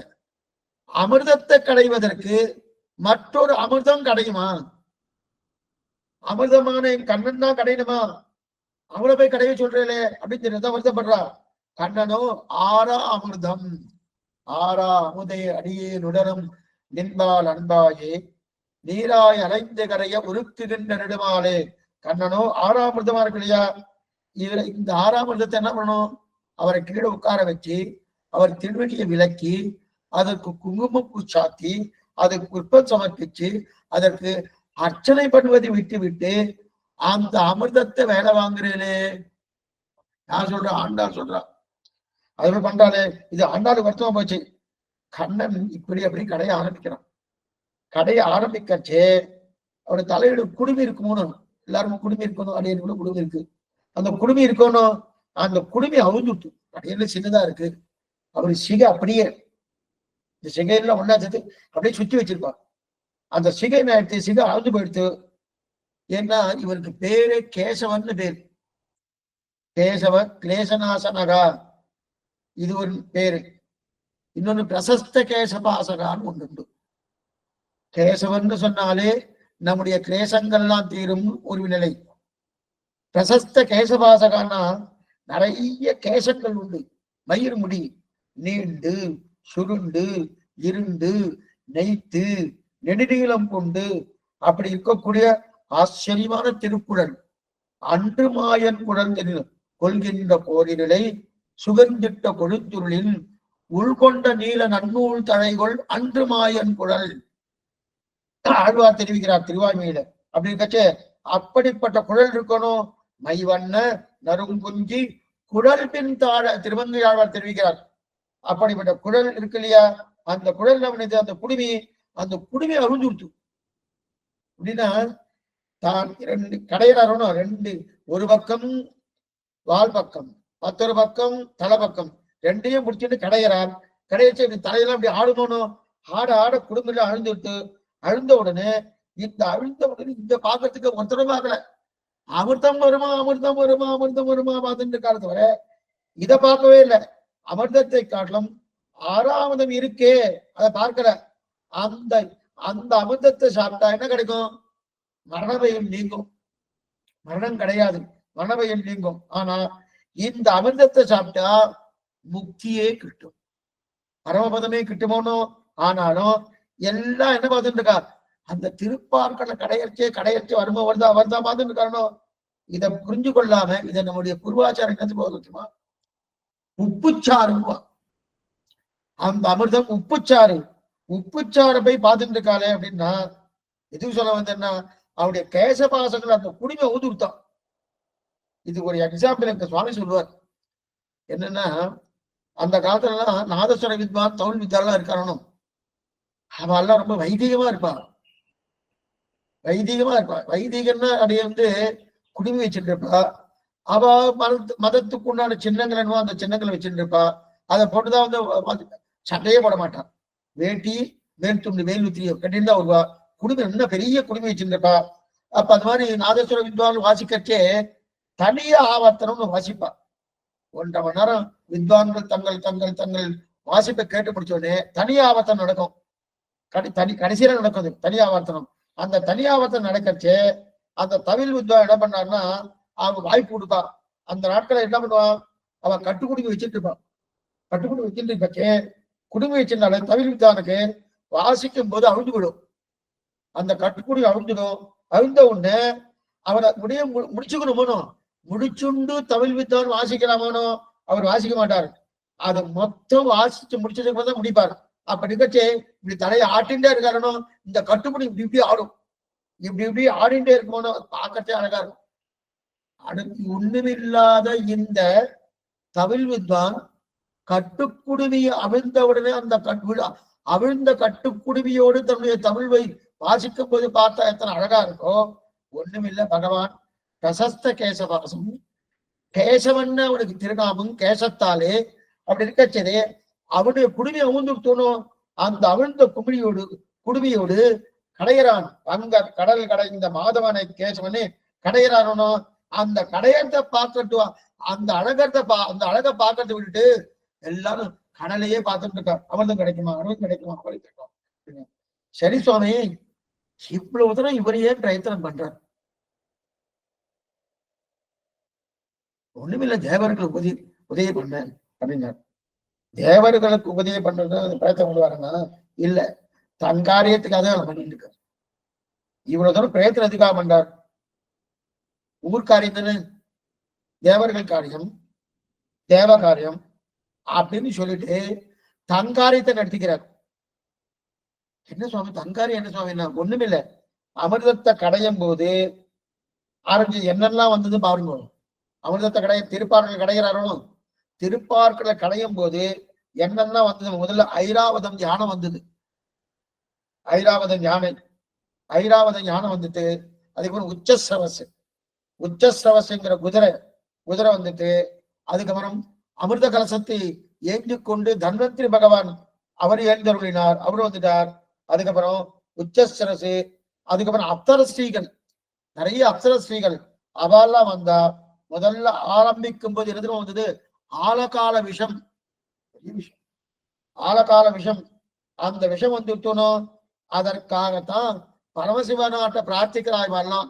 ஓ விஷம் வந்துட்டு என்ன பண்றதுன்னு அந்த பரமசிவன்கிட்ட பிரார்த்திக்க அவர் அதை குடிச்சுடுறாரு. அவர் குடிச்ச உடனே அது கழுத்தோடு நிற்கிறது. அதனாலதான் அவருக்கு நீலகண்டன்னு பேரு. இங்க கண்டம், சிவபெருமானுக்கு கண்டம் நீளமா இருக்கும். ஏன் இந்த ஆலகால விஷயத்த சாப்பிட்டார். திருப்பார்கள் கடையச்சே ஆலகால விஷம் வந்தது. அந்த ஆலகால விஷயத்தை சாப்பிட்டது பரமசிவனால் தான். அதனால இங்க கண்டம் நீளமாயிடுது. அதனால அவருக்கு நீலகண்டன்னு பேரு. அந்த கழுத்தோடு நின்று போயிடுத்தணும் இருக்கிறது இல்லையா. அப்ப அதுக்கு மறுபடியும் வந்துட்டு பாரிஜாத்த மரம் வந்துட்டு கடைசியா பிராட்டி மகாலட்சுமி தாயார் வந்திருக்கார். அப்ப பார்க்கடல் கடையும் போதுதான் மகாலட்சுமி தாயார் வந்தார். வரச்சு எப்படி தெரியுமா வந்தா? நீங்க சில சன்னதிகள்லாம் போய் பார்க்கலாம். தாயாருடைய படம் போட்டிருப்பா, இல்ல தாயோட பொம்மை வரைஞ்சிருப்பா மேல விமானத்துல. அங்க பக்கத்திலேயே 2 யானைகள் பூர்ம கும்பத்தோடு அப்படியே பன்னீரை சொரிந்து கொண்டு வரா மாதிரி இருக்கும். நீங்க பார்த்துட்டு தாயார் மத்தியிலே இருப்பா, சதுர்புஜத்தோடு 2 கைகளையும் 2 திருக்கைகளும் புஷ்பத்தை சாத்தி கொண்டு, ஒரு கைகளை அபயஸ்தமாகவும் இன்னொரு ஆசீர்வாத அஸ்தமாகவும் இருந்து கொண்டு என்ன பண்ணுவா, அப்படியே வந்துட்டு இருக்க திருக்கோலத்தோட வரைச்சே பக்கத்துல 2 யானைகள் நன்னா தன்னுடைய தும்பிக்கையால அப்படி தூக்கிண்டு நேரா பூர்ண கும்பத்தோடு அப்படியே பன்னீரை சொல்லுவா போல வந்துட்டு இருக்கா இல்லையா. இந்த திருக்கோலத்தோடு எங்க வரா? பிராட்டி திருப்பார்கள் கடையும் போது வந்துட்டு இருக்கா. அதனால்தான் எங்க போனாலும் இந்த படம் தான் நீங்க பார்க்கலாம். பிராட்டின்னு சொன்னாலே பக்கத்துல 2 யானை இருக்கும். அந்த யானைக்கு தும்பிக்கையில 2 கும்பங்கள் இருக்கும். அப்படியே சொரிகிற மாதிரி பன்னீரை சொரிகிற போல அந்த மாதிரி வந்துட்டு இருக்கணும். பிராட்டி அவதாரமே அப்படிதான். அந்த மாதிரி வந்திருந்தா பார்த்த உடனே இந்திரன் பாக்குறான். முதல்ல பார்த்த உடனே இந்த விராட்டியுடைய திருவிழை விட்டு சேவிக்கிறான். விராட்டி திருவடியில விழுந்து சேவிக்கிறான். சேவிச்சு ஓகோன்னு ஸ்தோத்திரம் பண்றான். இதெல்லாம் பாஞ்சராத்திரத்துல உண்டு. விராட்டி ஓகோன்னு ஸ்தோத்திரம் பண்ண இந்திரன் ஸ்தோத்திரம் பாஞ்சரா சாஸ்திரத்துல ஓகோன்னு ஸ்தோத்திரம் பண்ணா. ஸ்தோத்திரம் பண்ணி அந்த விராட்டியை பத்மாசனத்திலே எழுந்தருள பண்ணினான். பத்மாசனத்திலே எழுந்தருள பண்ணினான். அந்த விராட்டி தன் கையிலே கல்யாண மாலை வச்சுட்டு இருக்கான். ஒரு கல்யாணம் வச்சுட்டு குத்தி முத்தி பாக்குறான். 30 தேவர்கள் ஊட்டியார்கள். 33 அமரருக்கு முன் சென்று பார்த்தோமோனோ அதே போல 30 கோடி தேவர்கள் அவளா இருக்கா. யார் கழுத்து இந்த மாலையை போடலாம் பார்த்துட்டு இருக்கா பிராட்டி. யார் கழுத்துல போடலாம், யார் கழுத்துல போடணும் பார்த்துட்டு இருக்கா. நமக்கு ஏத்தவனா இருக்கிறோமோனோ யார் இருக்கா, யார் ஒருத்தரும் இல்லைன்னு தெரிஞ்சு, ஒருத்தரும் கிடையாது தெரிஞ்சு போயிடுச்சு. அப்ப தேவர்கள்லாம் பார்த்துட்டு இருக்க அழகா நடக்கிறான். விராட்டி நட கேட்கணுமா, அண்ணன் நடை அப்படி நடக்கிறார். நடந்து போயிருக்கச்சு நேர பெருமாள் ஈத்தா மாதிரி இருந்தார். அந்த பெருமாள் திருமேல் மேல ஏறி நேர திருமால் இந்த இடத்துல வந்து அமர்ந்துட்டான். இந்த இடத்துல திருமார்பை வந்து வடிவாயினின் வளமார்பெனில் வாழ்கின்ற மங்கையும் பல்லாண்டு அந்த திருமார்பை வந்து உட்கார்ந்துட்டாலும் அப்ப பெருமாள் திருவிழைய அன்னைக்கு வந்து உட்கார்ந்தவதான். அதுல இருந்து அங்கேயேதான் இருக்கு. அங்கிருந்து கிளம்பினாலெல்லாம் கிடையவே கிடையாது. கிளம்பவே இல்லை. எங்க வந்தாலும் வச்சஸ்தலம்னு பேரு. இந்த வச்சஸ்தலத்தை விட்டுட்டு இறங்கினதா சரித்திரமே இல்லை. எப்பயா இறங்கி இருக்காளா சுவாமி? இந்த திருமார்பு விட்டு இறங்கி இருக்காளா? இறங்கினதா சரித்திரமே கிடையாது. எப்பவுமே நீங்க போய் திருவேங்கலுடைய செவிக்கணும். மத்த பெருமாளும் ஒரு தனி தட்டுனா ஒரு தனி தட்டு. 2 திருமார்புலையும் பிராட்டுவார்கள் இருக்கா, நாச்சிவார்கள் இருக்கா. 2 திருமார்புலும். இப்ப திருவேங்கலுடையான சேவிக்கிறதுக்கு முன்னாடி முதல் சேவை இவதான்.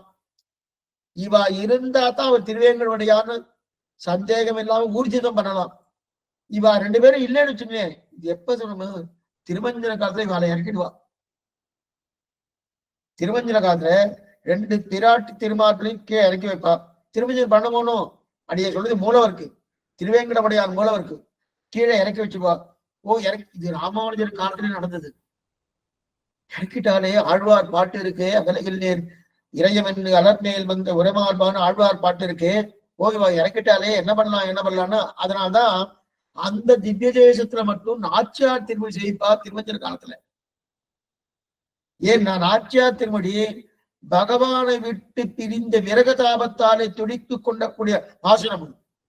அந்த பாசுரத்தை சேவிச்சா பிரித்த பிரிவு அந்த பிரிவே இல்லாம இருக்கும் ஒரு தன்மை உண்டு. அதனால்தான் அந்த திவ்ய தேசத்துல மட்டும் நாச்சியார் திருமொழி செய்ப்பா திருமஞ்சன காலத்துல. இதுக்கு சொல்ல வந்தேன்னா அதே போல இப்ப என்ன எடுத்து அந்த திருவேங்கடமுடைய திருவாரூரை பிராட்டி இல்லைன்னா சுவாமி திருவேங்கடமுடியானா? சுரூப நிரூபக தர்மமே பிராட்டி தான். பெருமாள்னு நம்ம நிரூபிக்கணும்னா என்ன சொல்லினா விராட்டி தான் சுரூப நிரூபக தர்மம் அப்படின்னு தெரிவிக்கிறா இல்லையா? அப்ப நம்ம 2 பேர் இருந்தா தான் சீனிவாசனை சேவிக்க முடியும். நாச்சியார் திருமார்பு இல்லைன்னா சுவாமி இவர் சீனிவாசன் தானா, இவர் திருவேங்கடமுடியான் தானா அப்படின்னு கேட்போம் இல்லையா? அடையலாமே தெரியாது. அப்ப நாச்சியார் தான் பெருமாளுக்கு அழகு ஊட்டுகிறாள். நாச்சியார் தான் பெருமாளுக்கு அழகு ஊட்டுகிறார். அந்த அரியனுடைய வஸ்திரத்துல ஏறி உட்கார்றார். ஏறி அமர்ந்தார். அகலையிலே இறையம் என்று அலர்மேல் மங்க உரமார்பா நிகரில் புகழாய் உலகமுன்னுடையா என்னையாழ்வானே நிகரில் அமரர் முனிக்கணங்கள் விரும்பும் திருவேங்கடத்தானே புகழொன்றில்லா அடியேன் உன் நடிக்கீழ வந்து புகுந்தேனே ஒரு வினாடி பொழுது கூட உன்னை விட்டு இறங்க மாட்டேன். அன்றைய தினத்தில் ஏறி உட்கார்ந்தார். அதுல இருந்து அங்கேதான் இருக்கா. அங்கிருந்து கிளம்பினாலன்னா இறையம் அகலையில்லேன் ஒரு சமகாலமும் பிரிய மாட்டேன்னு தெரிவிக்கிறார் இல்லையா? ஆக ஊர்காரியம் பண்றேன்னு சொன்னார் யாரு? அஜிதன். அஜிதன் எங்க ஹரி பகவான். ஊர்காரியனா தேவர்களுக்கு நல்லது பண்றேன்னு சொன்னார். ஆனா தங்காரியத்தை பண்ணிட்டார். தங்காரியம் இது மகாலட்சுமி பிராட்டியை தான் அரவணைத்துக் கொள்ள வேணுமோனோ, அவ கிடைக்கணுமோனோ உடனே நமக்கு என்ன தோணும்? அப்பன்னா அதுக்கு முன்னாடி பிராட்டி இல்லையா சுவாமி பெருமாளுக்கு? அப்படி அர்த்தம் இல்லை. நித்தியவேஷா ஜெகன்மாதா விஷ்ணோசு அனபாயின்னு பேரு. எப்பவும் பிரிவது கிடையாது. இந்த பிரிவெல்லாம் நமக்காக. என்னைக்கும் பிராட்டு உண்டு. அப்ப இது மாதிரி உண்டு. இதுக்கு முன்னாடி உண்டு. இதெல்லாம் அவதாரத்தை போல. சீத்தையை கல்யாணம் பண்ணிட்டார். அது எப்பனா அதுக்கு முன்னாடி ராவனுக்கு சீத்தையே இல்லைன்னு அர்த்தமான்னு, இல்ல ராவனுக்கு பிராட்டி இல்லைன்னு அர்த்தமான்னு, கண்ணனுக்கு பிராட்டி அர்த்தமே இல்லைன்னு அர்த்தமான்னு, அந்த அர்த்தம் கிடையாது. அவதார தசை அது. அப்போ இது வந்து வாமன அவதாரம் வச்சு சொல்றேன். அப்ப வரைச்ச பிராட்டி அப்பவும் இருக்கா. எதுக்கு வந்தேன்னா, எப்பவும் பிராட்டி கூடவேதான் இருப்பா. அவ பிரிவதே கிடையாது, பிரிவதே கிடையாது. ஊர்காரியம் பண்றேன்னு சொல்லிட்டு தங்காரியத்தை பண்ண வரணும். அமிர்தத்திலும் அமிர்தமாக இருக்கக்கூடிய மகாலட்சுமியை தான் அடைந்தான். அதற்காகத்தான் இவ்வளவு பெரிய காரியம். இவ்வளவு பெரிய காரியம் எதுக்காக பண்றாருன்னா, தேவேந்திரனுக்காக பண்ணல. அவளுக்கு கொடுக்கணும் தங்காரியம். தங்காரியம் பண்ணணும். சில பேர் தன்காரியத்தை பார்த்து கொண்டா, சில பேர் ஊர்காரியத்தை பண்ணுவான். சில பேர் தன்காரியத்தை மட்டும் பண்ணுவா, சில பேர் ஊர்காரியத்தை பண்ணா. ஆனா இந்த இடைப்பட்ட பொழுதுல தங்களுக்கு வேண்டியதை சுருட்டி பார்ப்பாருங்க. எப்படி தெரியுமா? ஊர்காரியம் பண்றேன் பண்ணிட்டு தன்காரியத்தை பண்ணிட்டு, தன் காரியத்தை பண்றது மட்டும் இல்லாம அந்த இடைப்பட்ட கருத்தை அதுல என்னென்ன சுருட்ட முடியும் சுருட்டிக்கிறாங்களோ, அதுல முதல் வர்க்கம் யாருன்னா நம்ம பெருமாள் தான். ஊர்காரியம் பண்றேன்னு சொல்லிட்டு தங்காரியத்தை பண்ணிட்டு பிராட்டியை சுருட்டின்றாரோ, அதான் தெரிவிக்கிறாரு. அப்ப இதுதான் இதுக்கு சொல்ல வந்தேன்னா, பகவான் என்னைக்குமே ஆனா அவர் தங்காரியத்தை பண்ணின்றதான் அவருக்கு நல்லது, நமக்கு நல்லது. அவர் வந்து நம் காரியத்தை பண்ண வச்சுக்க, அவருக்கு நல்லது, நமக்கு நல்லது. அப்ப தங்காரியம் என்னது? அவருடைய சரீரம் தானே நாம். நேற்று நம்ம இதை பார்த்தோம். எத்தீந்திரமதி தீபிக்காரு அவருடைய சரீரம் தானே நாமே. எப்ப அவர் சரீரமா நாம இருக்கணும், அப்ப அவர் தங்காரியம் தான் பண்ணிக்கணும். தங்காரியம் பண்ணாதான் நாம நன்னா இருப்போம். புரியுதா? ஆனா நாம அப்படி இல்லையே. அப்ப அதே மாதிரி நானும் என் காரியம் பண்ணிக்கிற சுவாமி, நான் நன்னா இருக்கேன், நன்னா இருக்க மாட்டேன். நான் பகவத் காரியம் பண்ணாதான் நன்னா இருப்பேன். என் காரியம் பண்ணா நன்னா இருக்க மாட்டேன். அப்ப நான் ஆத்ம உஜ்ஜீவனத்துக்காக பண்ணணும். ஆத்மா யாரு? பகவான். அந்த பகவானுடைய முக்கோல்லாசத்துக்காக நான் இருக்கிறமே தவிர என்னுடைய ஆனந்தத்துக்காக இல்லை. இது சொல்ல வந்தேன்னா, அப்ப அந்த மாதிரி பகவான் ஊர்காரியம் சொல்லிட்டு தன்காரியம் தரணும். கீழே முன்னாடி பார்த்தோம். என்ன பார்த்தோம்னா, பஞ்சீகரணம் பண்ண போகணும். அதாவது பிருத்திவி அப்படி தேஜஸ்வாயு ஆகாசம் யதீந்திரமத தீபிகால இதை பார்த்திருக்கோம். இதுலயும் பார்த்திருக்கோம். பிருத்திவி அப்படி தேஜஸ்வாயு ஆகாசம் இதெல்லாம் நன்னா கடையிறார். கடைஞ்சி பிருத்திவியில கொண்டு போயிட்டு ஒரு 4 பாகத்தை சேர்க்கிறார். வாயுவில கொண்டு போய் 4 பாகத்தை சேர்க்கிறார். அப்படி சேர்க்கிறாலே அது கலப்படம் பண்றது. அது முதல்ல பண்ணது யாருன்னா பெருமாள் தான். இன்னைக்கு நிறைய பேர் பண்ணிட்டு காரணம், அவருக்கு முதன்மையானவர் பெருமாள். அதே போல தகப்பனார் தன் சொல்ல கேட்காதவ யாருன்னா முதல்ல சனத சனத்குமாரர்கள். சனத சனத்குமாரர்கள் அவதான் கேட்கல. பிரம்மா சொன்னார், என்ன சொன்னார்? இந்த சிருஷ்டி காரியத்தை பார்த்துக்கோன்னு சொன்னார். எனக்கு உதவி புரியுன்னு சொன்னார். நான் கிட்டக்கே வர மாட்டேன். நீ பிரம்மபாவம் உபயபாவம் நீ இருந்துட்டு இருக்க, நாம் உபயபாவத்துல இருக்க மாட்டோம். பிரம்மபாவம் ஒண்ணுமே வேணும், அது மட்டுமே போறோம் எங்களுக்குன்னு அவ கிளம்பி வந்தாலும். எதுக்கு சொல்ல வந்தேன்னா, தங்காரியம் பார்க்கறதுக்கு தான் அவர் வந்தார். அது வர ஊர்காரியத்துக்காக இல்ல. எங்க சுவாமி தெரியறது? ஊர்காரியன்னு பேர் வச்சுட்டு தங்காரியத்தை பார்த்துட்டார். ஊர்காரியன்னு பேர் வச்சுட்டு தங்காரியம் பார்த்துட்டு வரணும் உண்டா? இது திருவங்கிழாவை வெளிச்சமா சொல்லிட்டார். நீல்நாகம், இந்த பாத்திரம் அடிய முதலே சொல்லணும். நீல்நாகம் சுற்றி நெடுவரை நட்டு ஆழ்கடலை பேனான் கடைந்த அமுதம் கொண்டு வந்த பெம்மான். இது திருவங்கிழாவர் பாசனம். மறுபடியும் சொல்றேன், கேட்டுப்போ. நீல்நாகம் சுற்றி நெடுவரை நட்டு, நீல்நாகம் சுற்றி வாசுகி காலத்தை சுற்றி நெடுவரை நட்டு மந்திர பருவத்தை இட்டு ஆழ்கடலை பேனான், ஆழ்கடலை கடைந்தான். அமுதம் கொண்டு உகந்த பெம்மான், அமுதம் கொண்டு உகந்தான். அந்த அமுதத்தை வேணா எடுத்துட்டான், பகவான் எடுத்துட்டான் இல்ல. ஆனா இந்த ஆழ்வார் பாட்டு எப்படி இருக்கு பாருங்க. அமுதம் கொண்டு உகந்த பெம்மான், அமுதத்தை பெருமாள் எடுத்துட்ட மாதிரி ஆழ்வார் பாட்டு இருக்கு. பாட்டு எப்படி தெரியுமா இருக்கணும்? அந்த மாதிரி இருக்கக்கூடாது. நீல்நாகம் சுற்றி நெடுவரை நட்டு ஆழ்கடலை பேனான் அமுதம் கடைந்து, பேனான் கடைந்து அமுதம் கொடுத்துகந்த பெம்மான் தான் இருக்கணும். கொண்டுகந்த பெம்மான் அப்படின்னு இருக்கு. கொடுத்துகந்த பெம்மான் அப்படிதான் எடுத்திருக்கணும். பாசனம் அப்படிதான் இருக்கணும். ஏன்னா அமுதத்தை கொடுத்தாரா கொண்டாரா? ஆமா சாமி, தேவர்களுக்கு அமிர்தம் மேல பார்க்க போறோம். தேவர்களுக்கு அமிர்தத்தை கொடுத்தாரே தவிர தான் கொள்ளலையே. தான் அமிர்தம் சாப்பிட்டதா சாகவாரம் இருக்குமான்னா? அப்படிலாம் ஒண்ணும் இல்லையே. நித்திய சூரியர்களே சாகாவரம் உண்டு. இப்ப பெருமாள் கேட்கணுமா? அப்படி இருக்க செய்தே. அப்ப இவரே எடுத்துக்கிறாரு, இவர் எடுத்துக்கலையே. அப்ப என்ன ஆயிடுச்சுன்னா, அமுதம் கொண்டு கண்ட பெம்மான் அப்படின்னு பாசனம் இருக்கு. கொடுத்து கண்ட பெம்மான் தான் இருக்கணும். இல்ல, ஏன்னா அமுதமாக இருக்கக்கூடிய மகாலட்சுமி பிராட்டியை இவர் கொண்டாடணும். இதை திருமங்கையாழ்வார் கண்டுபிடிச்சிட்டார். கண்டுபிடிச்சு என்ன பண்ணார்? அதனால அமுதம் கொடுத்து கந்த பெருமாள் இல்ல, கொண்டு கந்த பெருமாள். பாசுரமா அப்படிதான் இருக்கு. நீல் நாகம் சுற்றி நெடுவரை நட்டு ஆழ்கடலை பேனான் கடைந்த அமுதம் கொண்டு கந்த பெருமான் அப்படின்னு தெரிவிக்கிறான் இல்லையா? அமுதமான ஆட்சியாரை கொண்டார். அன்னைக்கு கிடைச்சது பெருமானுக்கு பெருத்த அமுதம். பகவான் திருமார்பில் நாச்சியாரோடு எழுந்திருக்கடையா. ஆக அமுதம் வந்துடுத்து. இந்த அமுதம் கிடைச்சிருத்து. கடைய அமிர்தம் வந்துடுத்து. அமிர்தத்தை பிரிச்சு கொடுக்கணும். அமிர்தத்தை பிரிச்சு கொடுக்கணும்னா என்ன பண்ணினார்? கொடுக்கணும்னா ஏதாவது ஒண்ணு பண்ணணும், ஏதாவது வித்தியை காட்டணும். ஏன்னா அசுராளுக்கு கொடுக்கப்படாது, தேவர்களுக்கு கொடுக்கணும். அப்ப அவள் எரிசுவான் கூப்பிட்டாரு. கடையணும்னா அவளுடைய உதவி வேணுமோனோ, அவ உதவியை வாங்கிக்கணும். உதவியை வாங்கி கொண்டு மேற்கொண்டு அவளுக்கு கொடுக்கப்படாது. அப்படி பண்ணணுமோ. இப்ப என்ன பண்றதுன்னு யோசனை பண்ணார். உடனே ஒரு மோகினி ரூபத்தை எடுத்துக்கொண்டான் பகவான். மோகினி அவதாரம். மோகினி அவதாரம். அந்த அவதாரம் என்னன்னா, அதிரூபமான சுந்தரி. அதிரூபமான சுந்தரி, ரொம்ப அழகான அதிரூபமான சுந்தரி. பார்த்தாலே கொள்ளை கொள்ள போகக்கூடிய அப்படிப்பட்ட அழகு. அத்தனை அழகோடு பெருமாள் அந்த திருமேனி எடுத்துட்டு வரான். அவள் அசுரெல்லாம் பார்த்துட்டா. இந்த மோகினி அவதாரத்தை பார்த்தோன்னே கொள்ள ஆசை. கல்யாணம்னு பண்ணிட்டா இவளோடதான் கல்யாணம். அணைக்கணும்னா இவளைதான் அணைக்கணும். அடையணும்னா இவளைதான் அடையணும். எங்க நிலையோடு அங்க இருக்கக்கூடிய அசுரெல்லாம் எடுத்துட்டா.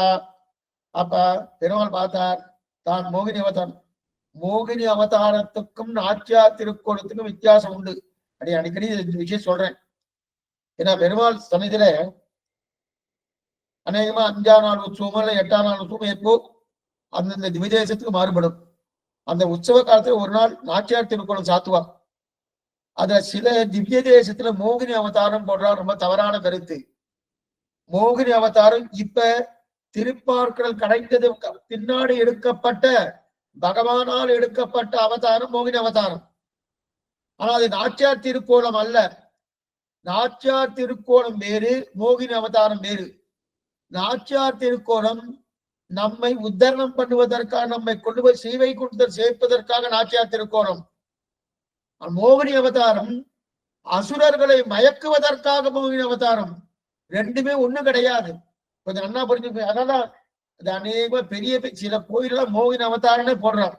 கண்டிக்க தகுந்தது அது. மோகினி அவதாரம்னா அது என்ன, யாரோ மயக்கத்துக்காக பண்ண அவதாரம். என்ன அசுரால மயக்கணும் போகணும். அவளால மயங்கிட்டா. மயங்கின உடனே என்ன பண்ணா, பெருமாள் ஒரு கையில அகப்பை எடுத்துட்டார். மற்ற கையில் நல்லா சட்டி, பெரிய சட்டி. அந்த சட்டியில தான் அமிர்தத்தை எல்லாம் போட்டுட்டார். அமிர்தம் பூர்த்தியா அந்த சட்டிக்குள்ள இருக்கு. பெரிய அகப்பை எடுத்துட்டார். அந்த அமிர்தத்தை அதுக்குள்ள நிரப்பிண்டு உடனே அசுராலையும் தேவர்களையும் பார்த்து சொல்றார், நான் பார்த்து எப்படி கொடுக்கணும் அப்படிதான் கொடுப்பேன். நீங்க பேசாம இருக்கணும். நீங்க என் கையில தான் வாங்கி போறேன். என் கையில நீங்க வாங்கறதுக்கு பாக்கியம் பண்ணி இருக்கணும். இந்த வார்த்தை சொன்ன உடனே இதெல்லாம் அசுரால் கேட்கிறானோ பயங்கே போயிட்டான். இந்த பெண்ணுடைய அழகை பார்த்த உடனே அவ என்ன சொன்னாலும் சரி. சில ஆண்மகனுக்கெல்லாம் இது உண்டு.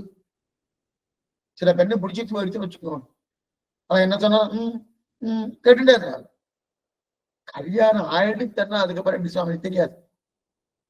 அது அப்படியே கண்டினியூ ஆனாலும் ஆகலாம், இல்ல எதிர்த்து பேசலாம். ஆனா இங்க கல்யாணம் ஆகிறதுக்கு முன்னாடி இவ என்ன சொல்றீங்க, அசுரா சொல்றார், நீ என்ன சொல்றியோ நான் அந்த மாதிரி கேட்கிறேன். உன்னை பார்த்தாலே எனக்கு ரொம்ப பிடிச்சி போச்சு. நீ எங்களை வஞ்சிக்க மாட்டேன், எனக்கு நம்பிக்கை இருக்கு, நீ சொல்றபடி நான் கேட்கிறேன் அப்படின்னா. உடனே பெருமாள் என்ன பண்ணார், தேவர்கள்லாம் இந்த பக்கம் உட்காருங்கோ, அசுராலாம் இந்த பக்கம் உட்காருங்கோ அப்படின்னாரு. ஒவ்வொருத்தரும் ஒவ்வொரு பக்கம். அப்ப இந்த பக்கம் உட்காருங்க சொன்ன உடனே தேவர்களுக்கு முதலில் அமிர்தத்தை கொடுக்க ஆரம்பிச்சாரு பகவான். நல்லா பார்த்தோம். தேவர்களுக்கு முதல்ல அமிர்தத்தை கொடுக்க ஆரம்பிச்சார் பகவான். உடனே ஒரு அசுரன் வந்து ஆட்சேபித்தார். என்ன ஆட்சேபனா, எப்படி அவளுக்கு கொடுக்கிறேன்? நாங்கள் தானே சக்தி படைத்தவர்கள், அவளால கடைய முடியாதுன்னு எங்களையே கூப்பிட்டுருக்கா. அப்ப நாங்க தானே சக்தி படைத்தவ. சக்தி படைத்தவ யாரோ அவளுக்கு தானே முதல்ல கொடுக்கணும். அதை விட்டுட்டு நீர் என்ன பண்ணிட்டு இருக்கீர்? சக்தி இல்லாதவளுக்கு கொடுத்துட்டு இருக்கேரு, அது தவறாச்சே. சக்தி படைத்தவர்கள் நாங்கள், எங்களுக்கு முதல்ல கூடும் என்று ஆட்சேபிக்கிறா அசுரா. உடனே பெருமாள் பார்த்தார். அதைத்தான் நானும் சொல்லிட்டு இருக்கேன். நீங்க சக்தி படைத்தவா, இவ சக்தி இல்லாதவா. ஒத்துக்கிறேன். ஆமா, அவளுக்கு சக்தி கிடையாது, நாங்க தான் சக்தி படைத்தவா. ஆனா சக்தி இல்லாதவளுக்கு தான் முதல்ல கொடுக்கணும்னு தர்மசாஸ்திரம் சொல்றது தெரியுமோ? எத்தனை கபடத்தனம் பாருங்க, கபட வார்த்தை. என்ன சக்தி இல்லாதவர் தான்? ஆமா, யோசிச்சு பார்த்தா ஆசிரியா, ஆமா வாஸ்தவம் தான், உண்மைதான். தர்மசாஸ்திரம் அப்படிதானே சொல்றது. சக்தி நியாயமா தானே இருக்கு. சக்தி இல்லாதவங்க முதல்ல கொடுக்கணும். அது மட்டும் இல்ல, பசி பசி ஒருத்தருக்கு இருக்கு, பசி ஒருத்தருக்கு இல்லை. அப்ப சாதத்தை கொண்டு வந்தேன். பசி இருக்கிறவாளுக்கு முதல்ல கொடுக்கணுமா, பசி இல்லாதவாளுக்கு முதல்ல கொடுக்கணுமா? சுவாமி, பசி இருக்கிறவாளுக்கு தான் முதல்ல கொடுக்கணும். அவளுக்கு தானே பசி, அவளுக்கு தானே கொடுக்கணும். அப்படி இருக்க செய்து. அது மட்டும் இல்ல, தர்மசாஸ்திரம் என்ன சொல்றது, அண்ணன் தம்பி 2 பேர் இருந்தா, அதை இருந்து சேர்ந்துருந்தா, ஏதோ ஒரு வஸ்து வந்துட்டு வச்சுக்கேன், ஒரு தின்பண்டம். அந்த தின்பண்டம் வந்துருத்தினாலே அத முதல்ல அண்ணாவுக்கு கொடுக்கணும்னு கிடையாது, தம்பிக்கு தான் முதல்ல கொடுக்கணுமா. தர்மசாஸ்திரம் தான் சொல்றது. ஆனா நம்ம அப்படி பண்றதே இல்லை. பெரியவனுக்கு முதல்ல கொடுங்கோ, அடுத்து சிறியவனுக்கு கொடுங்கன்னு சொல்ற. அப்படி சொல்றது தர்மசாஸ்திரம். சிறியவனுக்குத்தான் முதல்ல கொடுக்கணும் தர்மசாஸ்திரம் சொல்றது. அதே போல பலம் இல்லாதவனுக்குத்தான் முதல்ல கொடுக்கணும் தர்மசாஸ்திரம் சொல்றது. நீங்க சொல்லுங்க, நீங்க பலம் இல்லாதவன்னு சொல்லுங்க, நான் உங்களுக்கு கொடுத்துறேன். பெருமாள், நாங்க என்னமா பலம் இல்லை, நாங்க என்ன சொல்ல முடியும், எங்களுக்கு தானே பலம் வேணும். அதைத்தான் சொல்லிட்டு இருக்கேன் நானு, அதைத்தான் நான் சொல்லிட்டு இருக்கேன். உங்களுக்கு பலம் இருக்கு, இவாளுக்கு பலம், தேவர்களுக்கு பலம் இல்லை, அதனால்தான் உங்களுக்கு முதல்ல கொடுக்காம அவளை கொடுத்துட்டு இருக்கேன். இப்ப நீங்க என்ன பண்ணுவோம், உங்களுக்கு முதல்ல கொடுக்குறோம்னா நீங்க ஒத்துண்டுருங்க. உங்களுக்கு பலம் இல்லைன்னு நீங்க ஒத்துட்டேன்னா நான் உங்களுக்கு கொடுத்துறேன். ஒத்துப்பாளா? ஒத்துக்கவே மாட்டேன். அசுராளுக்கும் ராட்சசாலுக்கும் இதான் பெரிய வேறுபாடும். தன்னை தாழ விட்டு கொள்ளக்கூடிய தன்மையா அவளுக்கு வரவே வராது. வர அதனால்தான் விபீஷ்ண சரணாகதி எதனால உயர்ந்ததுன்னா, தாழ விட்டுண்டாரணும். நிவேதியத மாம்சிப்ரம் விபீஷணம் உபஸ்திதம் சர்வலோக சரண்யாய ராகவாய மகாத்மனே. தன்னை தாழ விட்டு கொண்டு வந்தாரணும் விபீஷன். ராட்சசன் தன்னை தாழ்ந்தவன் சொல்லிக்கவே மாட்டான். எவ்வளவு தாழ்ந்தவன் சொல்லிட்டாரோ, அதனாலே ராமன் அவனை கைவிடப்படாது அப்படின்னு தெரிவிக்கிறார். இதுக்கு சொல்ல வந்தேன். அப்படி மாதிரி இருக்கச்சே, நீங்க உயர்ந்தவர்கள். எதனால? பலத்துல உயர்ந்தவர்கள். பலத்துல உயர்ந்தபடியாலே உங்களுக்கு பலசாலி இல்லைன்னா நீங்க பண்ணுங்க, நீங்க பலசாலி இல்லைன்னு சொல்லுங்க, உங்களுக்கு கொடுத்துறேன். அதெல்லாம் கிடையாது, நாங்க தான் பலசாலி. அப்ப முதல்ல அவளுக்கு கொடுத்துறேன், அவளுக்கு கொடுத்துறேன்னு கொடுத்துட்டு இப்ப பலம் இல்லாத கொடுத்தாகணும்னு தெரிஞ்சது. நீங்க பலம் முதல்ல கொடுக்கணும்னு சொல்லிட்டார். சொல்லும் போது இப்படியே அடையை பார்த்துட்டு வாங்கி கிடக்கிறார். இந்த மோகினி அவதாரம் எடுத்தாரனோ, மோகினி அவதாரம் எடுத்து வாங்கிட்டு இருக்கா. எங்கிட்டு இருக்குது கிடுகிடுக்குன்னு தேவர்களுக்கு பெருமாள் கொடுத்துட்டு இருக்கார். மோகினி அவதாரம் எடுத்து தேவர் கொடுத்துட்டு இருக்காரு. கொடுக்குன்னு ஆரம்பிச்சார். ஆரம்பிக்கச்சே வேஷம் போடுறான்னு அதை ஒருத்தன் தெரிஞ்சுட்டான். அசுரா ஒருத்தர் தெரிஞ்சுட்டான். இந்த மோகினி ஏதோ வேஷம் போடுறது நன்னா தெரியும். ஒருத்தர் தெரிஞ்சுட்டான். யார் தெரியுமா? சிம்ஹிகான்னு ஒருத்தியுடைய பிள்ளை. சிம்ஹிகான்னு பேரு. அந்த சிம்ஹிகாவுடைய பிள்ளைதான் யாரு? ராகு. ராகு. இந்த ராகு அவன் என்ன பண்ணா, தெரிஞ்சுட்டு இவெல்லாம் தேவர்கள் வரிசையா உட்கார்ந்துட்டு இருக்கா. ஒவ்வொருத்தரா கொடுக்கும்போது கொடுக்கட்டும் அந்த தனம் வந்துச்சு. என்ன பார்த்தா இவனை என்ன பண்ணா தேவர்களுடைய வேஷத்தை போட்டுண்டு தேவர்கள் நடுவில் வந்து உட்கார்ந்துட்டான் இந்த ராகு. அசுரன் தேவர்கள் வேஷம் போட்டுண்டு தேவர்கள் நடுவில் உட்கார்ந்துட்டான் இந்த ராகு. இவன் தேவர்கள் வயசுல உட்கார்ந்துடணும்னு ஒவ்வொருத்தரா கொடுக்கும் போது இப்ப இவனுக்கு கொடுக்கணும். ஒவ்வொருத்தரா கொடுத்துட்டே வர்றார். நாச்சியார் இது மோகினி அவதாரம் எடுத்து கொடுத்துட்டு வர்றார். இப்ப அடுத்து ராகுக்கு கொடுக்கணும். கொடுக்கப்படக்கூடிய தருணம். அப்ப அந்த சூரிய சந்திரால் இருக்கா இல்லையா, அந்த சூரிய சந்திரால் தான் பெருமாளுக்கு கை காட்டி கொடுக்கிறா, கண்காட்டி கொடுக்கிறா. ஓ அவன் அசுரன், அவன் வேஷம் போட்டு கொண்டு இங்க வந்து உட்கார்ந்துட்டு இருக்கான். அவன் தேவஜாதியே இல்லை. அவன் யாரு? சிம்கிகாவின் பிள்ளை, தேவதாச்சியே இல்லை.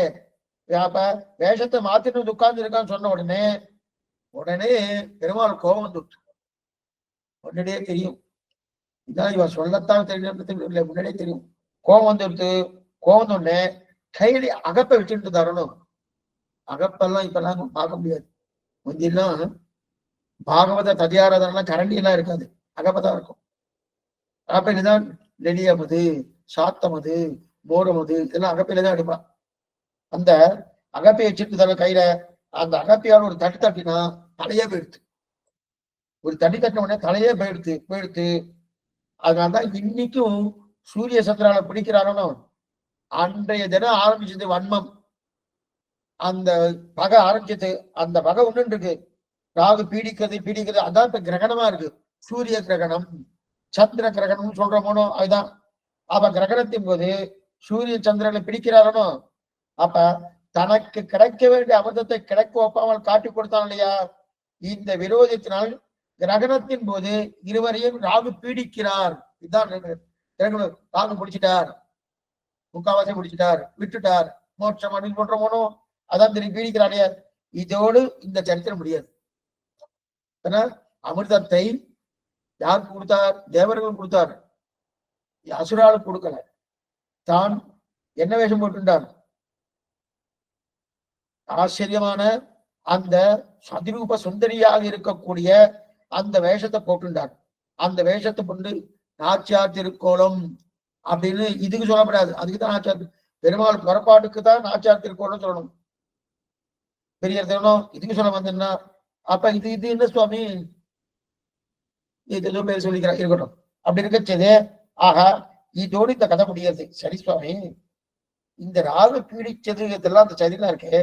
அந்த மோகினிய மேல்தான் பரமசிவனார் ரொம்ப ஆசைப்பட்டார். இந்த மோகினியா பகவான் அவதாரம் பண்ணாரோன்னு இந்த மோகினி மேல பரமசிவன் ரொம்ப ஆசைப்பட்டார். அதனாலதான் யாரோ பிறந்தான்னு சொல்ற அதெல்லாம் கட்டுக்கதை. ஆசைப்பட்டது என்னவோ உண்மை. ஆனால் அதன் பிறகு அவரே தன்னுடைய ஆசையை குறைச்சுட்டார், ஆசை இல்லாம ஆக்கிட்டார். ஓ இது பகவான் நம்ம இந்த மாதிரி ஆசைப்பட்டமே தவறாச்சே. ஏன்னா அவர் தமோகுண நிட்டர் ஆனபடியாலேயே அவருக்கு அந்த ஆசை வர்றது சகஜம். மறுபடியும் அவரே தன்னுடைய ஆசையை குறைச்சுட்டார். எதுக்கு சொல்ல வந்தேன்னா இப்ப நம்ம எதுக்கு சொல்ல வந்தேன்னா இந்த மோகினி அவதாரம் படப்பட்டு திருமொழியோடு வந்துட்டு அப்ப மோகினி வேறு, நாச்சியார் திருக்கோலம் வேறு அப்படின்னு மோகினி அவதார் யாரா போட்டிருந்தாருன்னு நீங்க சொல்லுங்க, ஒன்றும் தவறு கிடையாது. மோகினி அவதாரம் நாச்சியார் திருக்கோலத்துக்கு போடாதீங்கோ, நாச்சியார் திருக்கோலம் போடுங்க. அதே மாதிரி இன்னொன்று சொல்லிடுறேன்.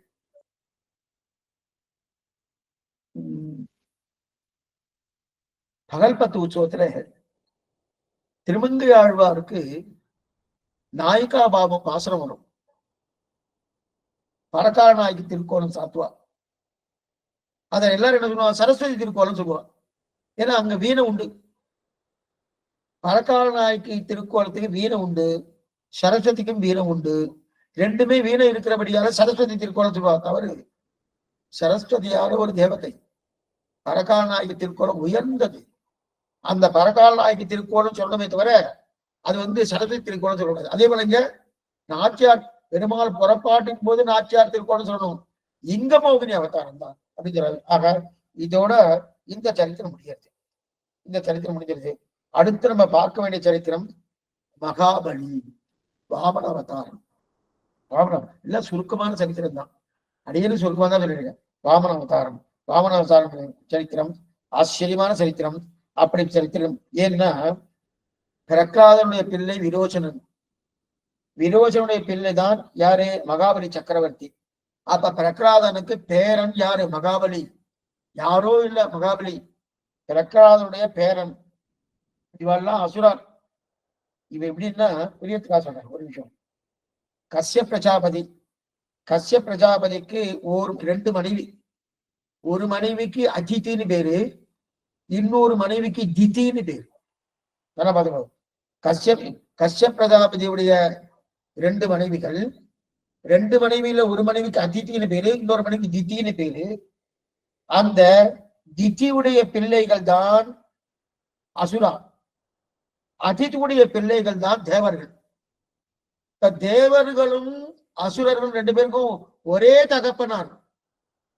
கஷ்ய பிரஜாபதி என்று சொல்லக்கூடிய ஒரே தகப்பனார். ஆனா அந்த ஒரு தகப்பனாருக்கு ரெண்டு மனைவிகள், அதிதி திதி. திதியுடைய பிள்ளைகள் தான் அசுரர்கள், அதிதியுடைய பிள்ளைகள் தான் தேவர்கள்.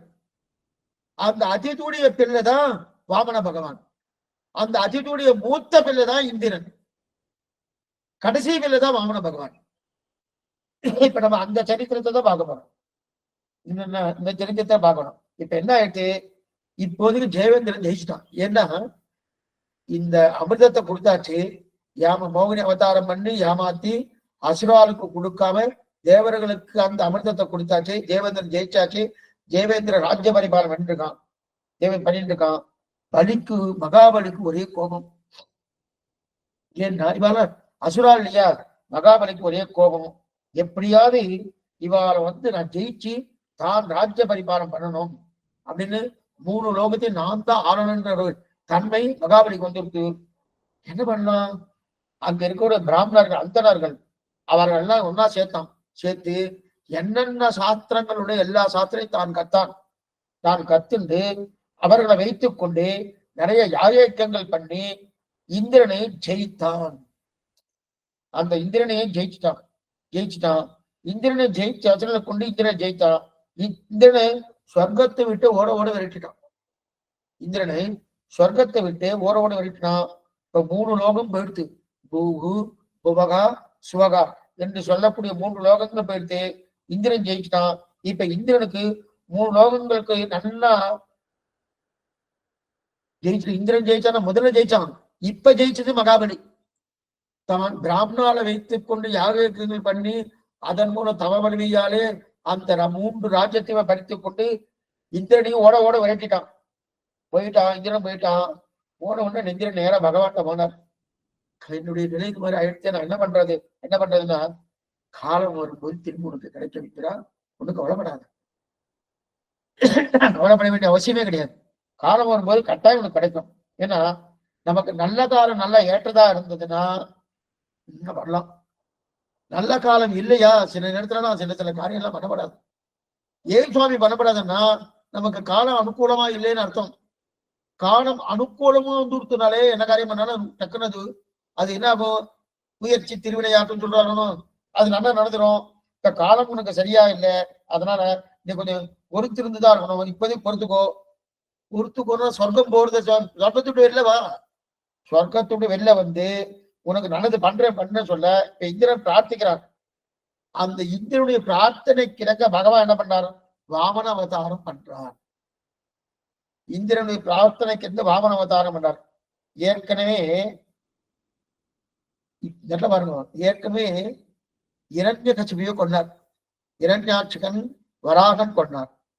இரண்யகசிபுவை நரசிம்ம பெருமாள் கொன்றார். அப்போ ஒரு வார்த்தை கொடுத்திருக்கார், உன்னுடைய குலத்தில் உதித்தோரை நான் கொல்ல மாட்டேன்னு பிரகலாதனுக்கு இந்த வார்த்தை கொடுத்திருக்கார் நரசிம்ம பெருமாள். இப்ப அந்த வம்ச பாரம்பரியத்துல வந்திருக்கான் மகாபலி. இப்ப மகாபலியை கொல்ல முடியாது. ஏன்னா இப்ப இந்திரன் என்ன கேட்டு இருக்கான்? ஒண்ணுமில்ல சுவாமி, ராஜ்யம் போயிடுத்து, எனக்கு ராஜ்யத்தை மீட்டு கொடுன்னு பிரார்த்தனை பண்ணிட்டு இருக்கான். மகாபலியை கொல்ல முடியுமானா நான் இனிமேல் உங்கள் குலத்தில் உதித்தோரை கொல்ல மாட்டேன்னு பிரதிஜை பண்ணியிருக்கான் நரசிம்மர். அதனால கொன்றதுக்கு வாய்ப்பே இல்லை, வழி இல்லை. ஏன்னா பிரகலாதன் பேரன் மகாபலி. சரி இருக்க செய்து அப்படி இருக்க செய்து ஆகையால் இப்ப பலியை கொல்ல முடியாது. மேலும் பலி சிறந்த தான பிரபு, நிறைய தான தர்மங்கள் செய்யறான். அவனும் தீயவன் அணிஞ்சுட்டு இருக்கும். இத திருவங்கையாளர் கொண்டாடுறது. ஒன்மிதியில் புனலுருவி ஒரு கால் நிற்க ஒரு காலம் காமொரு சீர் அகுணன், காமொரு சீர் அவனன்னு கொண்டாடுறாரு மகாபலியை. இதுக்கு சொல்ல வந்தேன்னா அவ்வளவு தூரம் தான பிரபு, அதனால அவனை நேர அவனை கொல்ல முடியாது. கொல்ல முடியாதுன்னா என்ன பண்ணலாம்? இது பகவானாலே முடியாதுன்னா இல்ல, சாஸ்திர விருத்தமா போயிடும். அதான் என்ன பண்ணிட்டு இருக்கலாம், பலி கொல்ல முடியாது. வாமனமூர்த்தியா பிறந்து நம்ம ஏதாவது ஒரு காரியம் பண்ணுவோம், திக்ஷை எடுப்போம். திக்ஷை எடுத்து மேற்கொண்டு பூபு புவகா சுவகா என்ற மூலோகத்தையும் அந்த இந்திரனுக்கு கொடுப்போம். வாமனமூர்த்தி அவதாரம் பண்றார். பிறந்ததே தேவேந்திரனுடைய தம்பியா தான் பிறக்கிறார். கஷ்ய பிரஜாபதி அவங்களுக்கு 2 மனைவியும் பார்த்தோம், திதி அதிதின்னு. திதிக்கு பிறந்தவாள்லாம் அசுரால், அதிதிக்கு பிறந்தவாள்லாம் தேவர்கள். அப்படி பார்த்தோம். அப்படி இருக்க செய்து தேவர்கள்ல மூத்தவன் தான் இந்திரன். அதுல 12வது குழந்தையாக பிறந்தவன் தான் வாமனமூர்த்தி. கஷ்ய பிரஜாபதிக்கு 12வது குழந்தையாக பிறந்தவன் தான் வாமனமூர்த்தி. வாமனன் பிறக்க போகிறார். கஷ்ய பிரபாதிக்கும் அதித்தி தேவதிக்கும் கடைசி குழந்தையா வாமன அவதாரம். அதித்தி இதற்குன்னு வயோவிரதம் இருக்கிறார். வயோவிரதம்னா குறிக்க சொல்றேன், தன் பிள்ளைகள் ராஜ்யத்தை இழந்தாலும், ராஜ்யத்தை இழந்துட்டாலும், யாரு? மகாபலி சக்கரவர்த்தியான தன்னுடைய பிள்ளைகளாக இருக்கக்கூடிய இந்திரன் ராஜ்யத்தை இழந்தான். அதித்தி இப்ப யோசனை பண்ணிட்டு இருக்கா. இழந்தா அந்த இழந்த ராஜ்யம் மறுபடியும் தன்னுடைய பிள்ளைக்கு வேணும் அப்படின்னு வைரவன்றா கஷ்ய பிரஜாதிபதி கிட்ட போய் பிரார்த்திக்கிறார். உயர்ந்த பிள்ளையா பறக்கணும், அந்த பிள்ளையாலே என்னுடைய பிள்ளைக்கு மறுபடியும் இந்த ராஜ்ய பரிபாலனம் கிடைக்கணும்னு பிரார்த்திக்கிறார். அப்ப அந்த இந்திரனை ஜெயிக்கக்கூடிய அந்த மகாபலியை ஜெயிச்சு இந்திரன் மறுபடியும் ராஜ்ய பரிபாலனம் பண்ண சொல்றா இல்லையா? இப்ப கஷ்ய பிரஜாவை வழி சொல்றாரு, வழி சொல்ல கொடுக்கிறார். என்னன்னா, நீ மயோவிரதத்தை அனுஷ்டிப்பாய். அந்த மயோவிரதத்தை அனுஷ்டித்தாயானால் உனக்கு அந்த இந்திர பதவி மறுபடியும் கிடைக்கும்படியான ஒரு தன்மை ஏற்படுத்தக்கூடிய குழந்தை கிடைக்கும்னு கஷ்ய பிரஜாபதி சொல்றார். யார் பர்த்தா? கஷ்ய பிரஜாபதி அதிதியுடைய பர்த்தா, திதியுடைய பர்த்தா. பெருசா ஞாபகம் வச்சுக்க வேண்டாம், உங்களுக்கு சொல்லிட்டு இருக்கேன். ஏன்னா திதி அதிதி 2 பேர். அசுராலும் தேவர், அசுரர்களுக்கும் தேவர்களுக்கும் ஒரே தகப்பனார் தான், தாயார் தான் வெவ்வேறு. அப்படி இருக்க செய்து அப்ப பயோவிரதத்தை அனுஷ்டிப்பாய். அனுஷ்டித்தாய் ஆனால் உனக்கு மறுபடியும் அந்த உன்னுடைய பிள்ளைக்கு போன ராஜ்யம் கிடைப்பதற்குண்டான வாய்ப்பை இன்னொரு குழந்தையால கிடைக்கும் என்று அவர் தெரிவிக்கிறார். பயோவிரதம்னா என்னது? பங்குனி மாசம் சுக்லபட்சத்துல 12 நாள் பயோவிரதம் இருப்பாய்னு அவர் சொல்றார். பங்குனி பால்குண மாசம்னு பேர். பால்குண மாசம் சுக்லபட்சத்தில் 12 நாட்கள் பயோவிரதம். பயோவிரதம் என்னன்னா, பாலாலே சமைக்கப்பட்ட சோற்றை உண்பது. பாலாலே சமைக்கப்பட்ட சோற்றை உண்பது. மற்றபடி பட்டினி இருக்கணும், அது மட்டும்தான் சாப்பிடணும், விரதம் கிடையாது. பட்டி இருக்கணும். அப்படி பட்டி இருந்து பகவானுக்கு நம்ம திருவாராதனை பண்ணிட்டே இருந்தா அந்த திருவாராதனை பண்ணப்பட்ட அந்த மிச்சம் இருக்கக்கூடிய அன்னத்தை உண்டால் அந்த 12 நாள் ஒரு பட்சம் வேணும். அந்த பட்சம் இந்த மாதிரி இருந்ததுன்னா அப்ப உனக்கு பயோவிரதம் பூர்த்தி ஆகுதுன்னா. பால்குண மாசம் சுக்லபட்சம் 12 நாள், அந்த 12 நாள் பாலாலே சமைக்கப்பட்ட உணவு, அந்த உணவு பெருமாளுக்கு கண்டருள பண்ணி அதை தவிர மற்றொன்று உண்ணாமல் பகவானே கதி என்று உண்ணும் சோறு வருகிறது திருநிமித்திர இல்லா கண்ணன் அந்த நிலையோடு இருந்தாயானால் உனக்கு சிறந்த மகன் பிறப்பான் என்று கஷ்ய பிரஜாபதி சொல்ல அவனும் அப்படியே அனுஷ்டானத்தை பண்ணிட்டான். நல்லா பண்ணு. 12 நாள் பூர்த்தி ஆயிடுத்து. இந்த விரதம் 13ஆம் நாள் அவருக்கு அனுகிரகம் கிடைச்சிருச்சு. யாருக்கு? அதிதிக்கு அனுகிரகம் கிடைச்சிருச்சு. பெருமாளே அவருடைய கர்ப்பத்துல வந்து இருந்துட்டார். பகவானே அவருடைய கர்ப்பத்துல வந்து இருந்தார். இதற்கு புரியத்துக்காக இதுக்கு முன்னாடி இது ஒரு கதை உண்டு, அந்த கதையும் சேர்த்து சொல்கிறேன். என்னன்னா, இப்ப கஷ்ய பிரஜாபதி அதிதின்னு சொன்னோம். இதுக்கு முன்னாடி இவாளுக்கு ஒரு ஜன்மா உண்டு. கிருஷ்ணி சுதபான்னு ஒரு நிலையோட இவ பிறந்திருக்கா. அப்பவும் பர்த்தா பாரியா பிறந்திருக்கா. அவாளே கஷ்ய பிரஜாபதி அதித்தியா பிறந்திருக்கா. இவாளே மறுபடியும் வசுதேவன் தேவைக்கே பறக்க போனா. அப்ப இவ என்ன பண்ணா, கிருஷ்ணி சுதபா என்கிற நிலையோடு முதல் இருந்தாலும் தம்பதியா. அப்பவும் பகவான் இவருக்கு அவதாரம் பண்றார். அதை முதலே சொன்னேன், எண்ணிறந்த அவதாரங்கள் உண்டு பகவானுக்கு. ஜன்மம் பல செய்து வெளிப்பட்டு அஜாயமானு பகுதா விஜாயதே. எத்தனை அவதாரங்களுடைய எல்லா அவதாரங்களும் உண்டு. ஆனா அவதாரங்களுக்கு இன்னி கணக்குன்னு கிடையாது. இருந்தாலும் இந்த திருஷ்டி சுதபா இவாளுக்கு பகவான் பிறந்த உடனே அப்ப பகவான் ரெண்டு பேரும் பிரார்த்திக்கிறார். என்னன்னா, நீ எங்களுடைய கர்ப்பத்திலே 3 தடவை பிறக்க வேண்டும் என்று பிரார்த்திக்கிறார். 3 தடவை பிறக்க வேண்டும் பிரார்த்திக்கிறார். அப்ப முதல் தடவை பிறந்துதான் திருஷ்டி கர்ப்பன் பேர். திருஷ்ணி சுதபா தம்பதிக்கு முதல் தடவை பிறந்தது திருஷ்டி கர்ப்பன் அப்படின்னு பெயரோடு பிறந்தார். நான் அந்த கதையெல்லாம் ஒன்றும் பார்க்கல. அந்த கதை பார்த்தோம்னா பார்க்கலாம். அது பெரிய கதை. இருந்தாலும் நிறைய குட்டி கதைகள் இதுக்குள்ள இருக்கு. இத்தனை கதை இருக்கச்சு 7 நாட்கள முடியுமான்னா சிரமம் தான். அந்த காலத்துல பன்னாலே சுவாமின்னா அவ காலட்சேபமா 5 மணி நேரம் 6 மணி நேரம் ஒரு நாளைக்கு கண்டினியூஸா.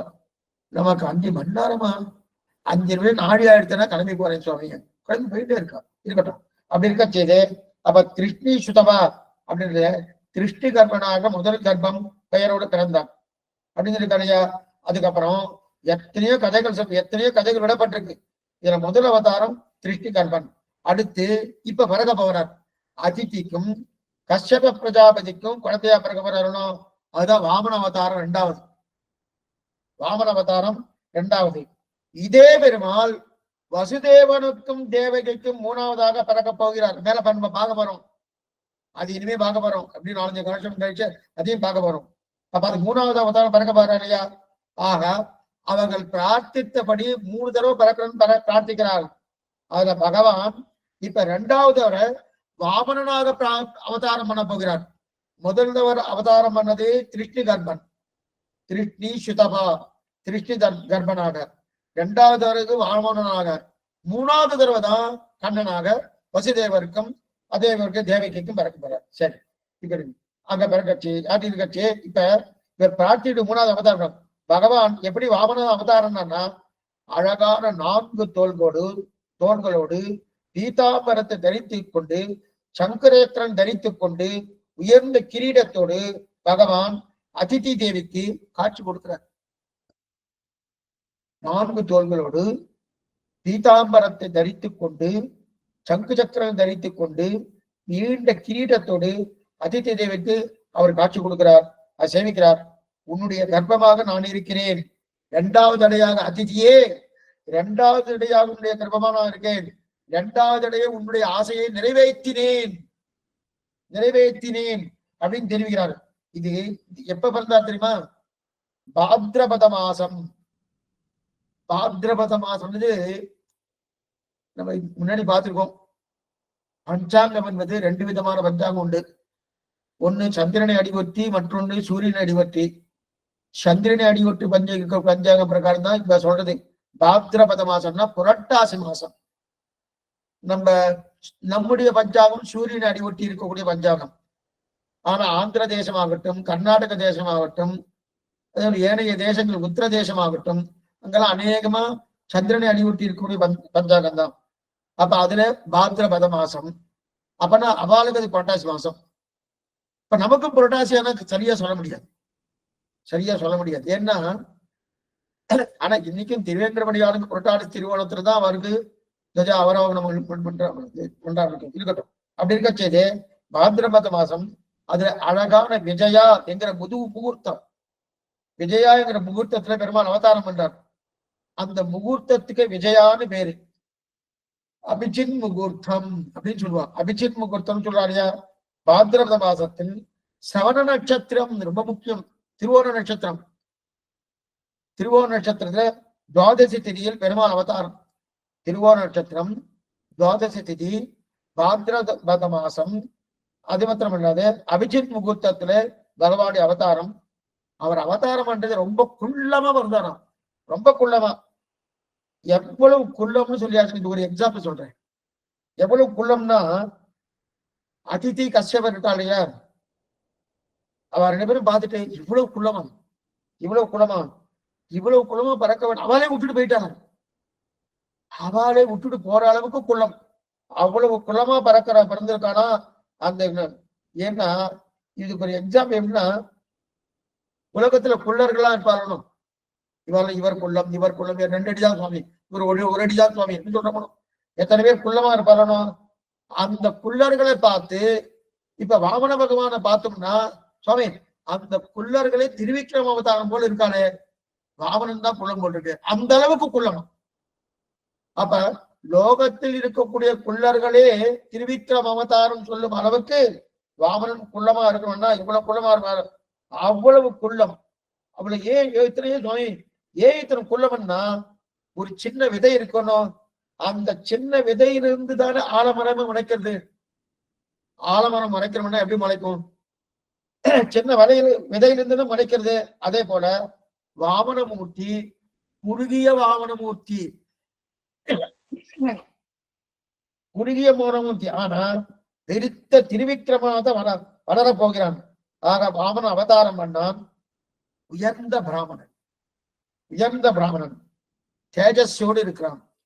அவனுக்கு உபநயனம் பண்ணப்பட்டது, யஜ்ஞோபவீதம் உபநயனம் பண்றது. இப்ப நம்ம குழந்தைக்கெல்லாம் உபநயனம் பண்றோம்னா நாம எல்லாம் வாங்கிட்டு வருவோம். உபநயனத்துக்கு தேவையான பூணூல் என்ன, யஜ்ஞோபவீதம் என்ன, அதுக்குண்டான மட்டும்டான என்னென்ன தேவையோ எல்லாம் நம்ம தானே வாங்கிட்டு வருவோம். ஆனா அது உயர்ந்த பிள்ளையோனும் யாராரு என்னென்ன கொடுக்குறா பாருங்க. இந்த பிள்ளைக்கு என்னென்ன கொடுக்குறா பாருங்க. அந்த பிள்ளைக்கு உயர்ந்த பிள்ளை பூணூல் போடுறதுக்கு என்னென்ன கொடுக்குறாருன்னா, சூரிய தேவனே இந்த பிள்ளைக்கு காயத்ரி மந்திரத்தை உபதேசம் பண்றான். சூரிய தேவனே இந்த பிள்ளைக்கு காயத்ரி மந்திரத்தை உபதேசம். சாமானியம் காயத்ரி மந்திரத்தை தகப்பனார் உபதேசம் பண்ணுவார், அல்லது ஆச்சாரியர் இருந்தால் ஆச்சாரம் உபதேசம் பண்ணலாம். ஆனா இங்கே சூரியனே காயத்ரி உபதேசம் பண்றான். நாம என்ன பண்ணுவோம்? சூரியனை பார்த்து காயத்ரி சொல்றோம். ஓம் பூர்புவஸ்வகா ஓம் தஸ்ஸ விதிர்வரேன்னு அப்படி சொல்லிட்டு போகணும். இது சூரியனே காயத்ரி உபதேசம் பண்றான். பிரம்மசூத்திரம் என்று சொல்லக்கூடிய பூணல் யார் தெரியுமா கொடுக்குற? பிரகஸ்பதியான குருவே கொடுக்கிறார். அந்த பூணலை குரு கொடுக்கிறார். நல்லா இருக்கு. இந்த வாமன பகவானுக்கு உபநயனம் பண்றதுக்கு உண்டான ஒரு விழாவை கொண்டாடுறான். அந்த கொண்டாடும் போது அத சொல்லுங்க. அப்ப சூரிய பகவான் காயத்ரி மந்திரத்தை உபதேசம் பண்றார். பிரம்மசூத்திரம் என்று சொல்லக்கூடிய பூணலை குருவான பிரகஸ்பதி கொடுக்கிறார். இடுப்பில போகக்கூடிய மேகனை, அந்த மேகனைய கஷ்ய பிரஜாபதி தகப்பனார் கஷ்ய பிரஜாபதியே கொடுக்கிறார். மான்தோல் போட மறுபடியும் மான்தோல் இருக்கணுமோ, அந்த பிரம்மச்சாரினா அது இருக்கணும். மான்தோல் வேணுமோனோ, அந்த மான்தோலை பூமாதேவியே கொடுக்கிறார். அதுக்கு மேலே கையில கொடுக்கணும். பலாச தண்டம்னு பேரு பிரம்மச்சாருக்கு உண்டானது. பலாச தண்டத்தை சந்திரன் கையில கொண்டு கொடுக்கிறார். சந்திரன் கொண்டு கொடுக்கிறாரு. அதே மாதிரி உடுத்துக்கொள்ள வேண்டியது கௌபீனம். கௌபீனா கோமனம்னு சொல்லுவார். வஸ்திரம் வச்சுக்கணும். அந்த வஸ்திரத்தை யாரு கொடுக்குறா? உடுத்துக்கணும் வஸ்திரத்தை மாதாவே கொடுக்கிறார். மாதாவே கொடுக்கிறார். அப்ப அதித்தி கொடுக்கிறார். ஏதாவது கொடுக்கிறார். ஆக ஜெகத்பதியான பகவானுக்கு ஆகாசமே கொடையா கொடுது. தாழம்பூ குடன் பார்த்துக்கணும். எங்க இருந்தாலும் வாமன பகவான் உடனே ஒரு கொடை வச்சுக்குவான். இந்த கேரள தேசத்துல அது ரொம்ப அதிகமா இருக்கும். இந்த கொடை ஒண்ணு கொடுத்துரு, தாழம்பூ கொடைன்னு கிடையா. அந்த கொடை என்னன்னா, ஆகாசமே கொண்டு பகவானுக்கு என்ன பண்ண, வாமன பகவானுக்கு தாழம்பூ கொடையை கொடுக்கறது அப்படின்னு தெரியலையா? தாழம்பூ கொடை ஒரு கையில கமண்டலருக்கு, இன்னொரு கையில தாழம்பூ கொடை பிடிச்சிட்டு வரணும். ஒரு கையில கமண்டலம் பிடிச்சிட்டு இருக்கணும். பிரம்மாதான் கமண்டலத்தை கொடுக்கிறார். கமண்டலத்தை கொடுத்தது பிரம்மாதான். அதுக்கு மேல 7 ரிஷிகள் இருக்கா இல்லையா? அந்த 7 ரிஷிகள் தான் தர்ப்பத்தை கொடுக்குறார். சப்த ரிஷிகள் தர்ப்பத்தை கொடுக்குறார். ஜபமால பண்ணணும், ஜபம் பண்ணணும். ஜபம் பண்றதுக்கு 1008 பண்ணணும். ஒரு நாளைக்கு குறைந்தபட்சம் 1008 பண்ணணும். அந்த ஜபம் பண்ணணும். அந்த ஜபமாலைய சரஸ்வதியை கொண்டு கொடுக்கிறார். ஒவ்வொருத்தரும் இப்படி சத்கரிக்கிறார். இந்த குழந்தைக்கு உபநயனத்துக்கு என்னென்ன பண்றாருன்னா அத்தனை பண்றாளியா. பண்ணிட்டு இருக்காளியா. ஆக என்னென்ன கொடுத்திருக்கா? உபநயனத்துக்கு மந்திர உபதேசம், அதற்கு மேலே இடுப்புல போட வேண்டிய மேகலை, அதுக்கு மேல பிரம்மசூத்திரம் என்று சொல்லக்கூடிய பூநூல், அதுக்கு மேல மான் தோல், அதற்கு மேல இருக்கக்கூடிய பலாச தண்டம், அதுக்கு மேல இருக்கக்கூடிய வஸ்திரங்கள், அதுக்கு மேல இருக்கக்கூடிய தாழம்பூ கொடை, அதுக்கு மேல இருக்கக்கூடிய கமண்டனம், அதுக்கு மேல இருக்கக்கூடிய ஜபமாலை, இது இத்தனையும் ஒவ்வொருத்தரும் கொடுக்க கொடுக்க கொடுக்க ஒரு ஆச்சரியமா உபநயனம் ஆயிடுத்து. இது வேதத்தையே பண்ணிட்டு இருக்கார். பண்ணிட்டு இருக்காச்சு அடுத்து யோசனை பண்றார், எப்படி மகாபலியை ஜெயிக்கலாம் யோசனை பண்றார். நாளை வரைக்கும் யோசனை பண்ணிட்டு இருக்கட்டும், நாளைக்கு ஜெயிக்க போறார். எப்படி ஜெயிக்கிறான்னு பார்ப்போம். ஆழ்வார் பெருமானார் திருவிலேசனும் ஆச்சாரியம் திருவிலேசனும் பாகவதால் திருவடிகளே சரணம். சாயங்காலம் 5 மணிக்கு ஆச்சாரிய காலட்சம் உண்டு. அவசியம் 1 மணிக்கு பிரார்த்திக்கிறேன். நாளை காத்தால யதீந்திரமத தீபிகா உண்டு. நாளைக்கு சாயங்காலம் இதே பிரகாரம் நாளை காத்தால பாகவதம் காலட்சகம் உண்டு. நாளைக்கு சாயங்காலம் யதீந்திரமத தீபிகா, தவறா சொல்லிட்டேன். நாளைக்கு காத்தால பாகவத காலட்சகம் உண்டு. நாளைக்கு சாயங்காலம் யதீந்திரமத தீபிகா உண்டு. இனிமே அந்த மெசேஜ் உங்களுக்கு வந்துடும். எதிர்பார்த்தோம். இப்ப ஏதாவது சந்தேகம் இருந்தா அவசியம் கேட்கவே பிரார்த்திக்கிறேன்.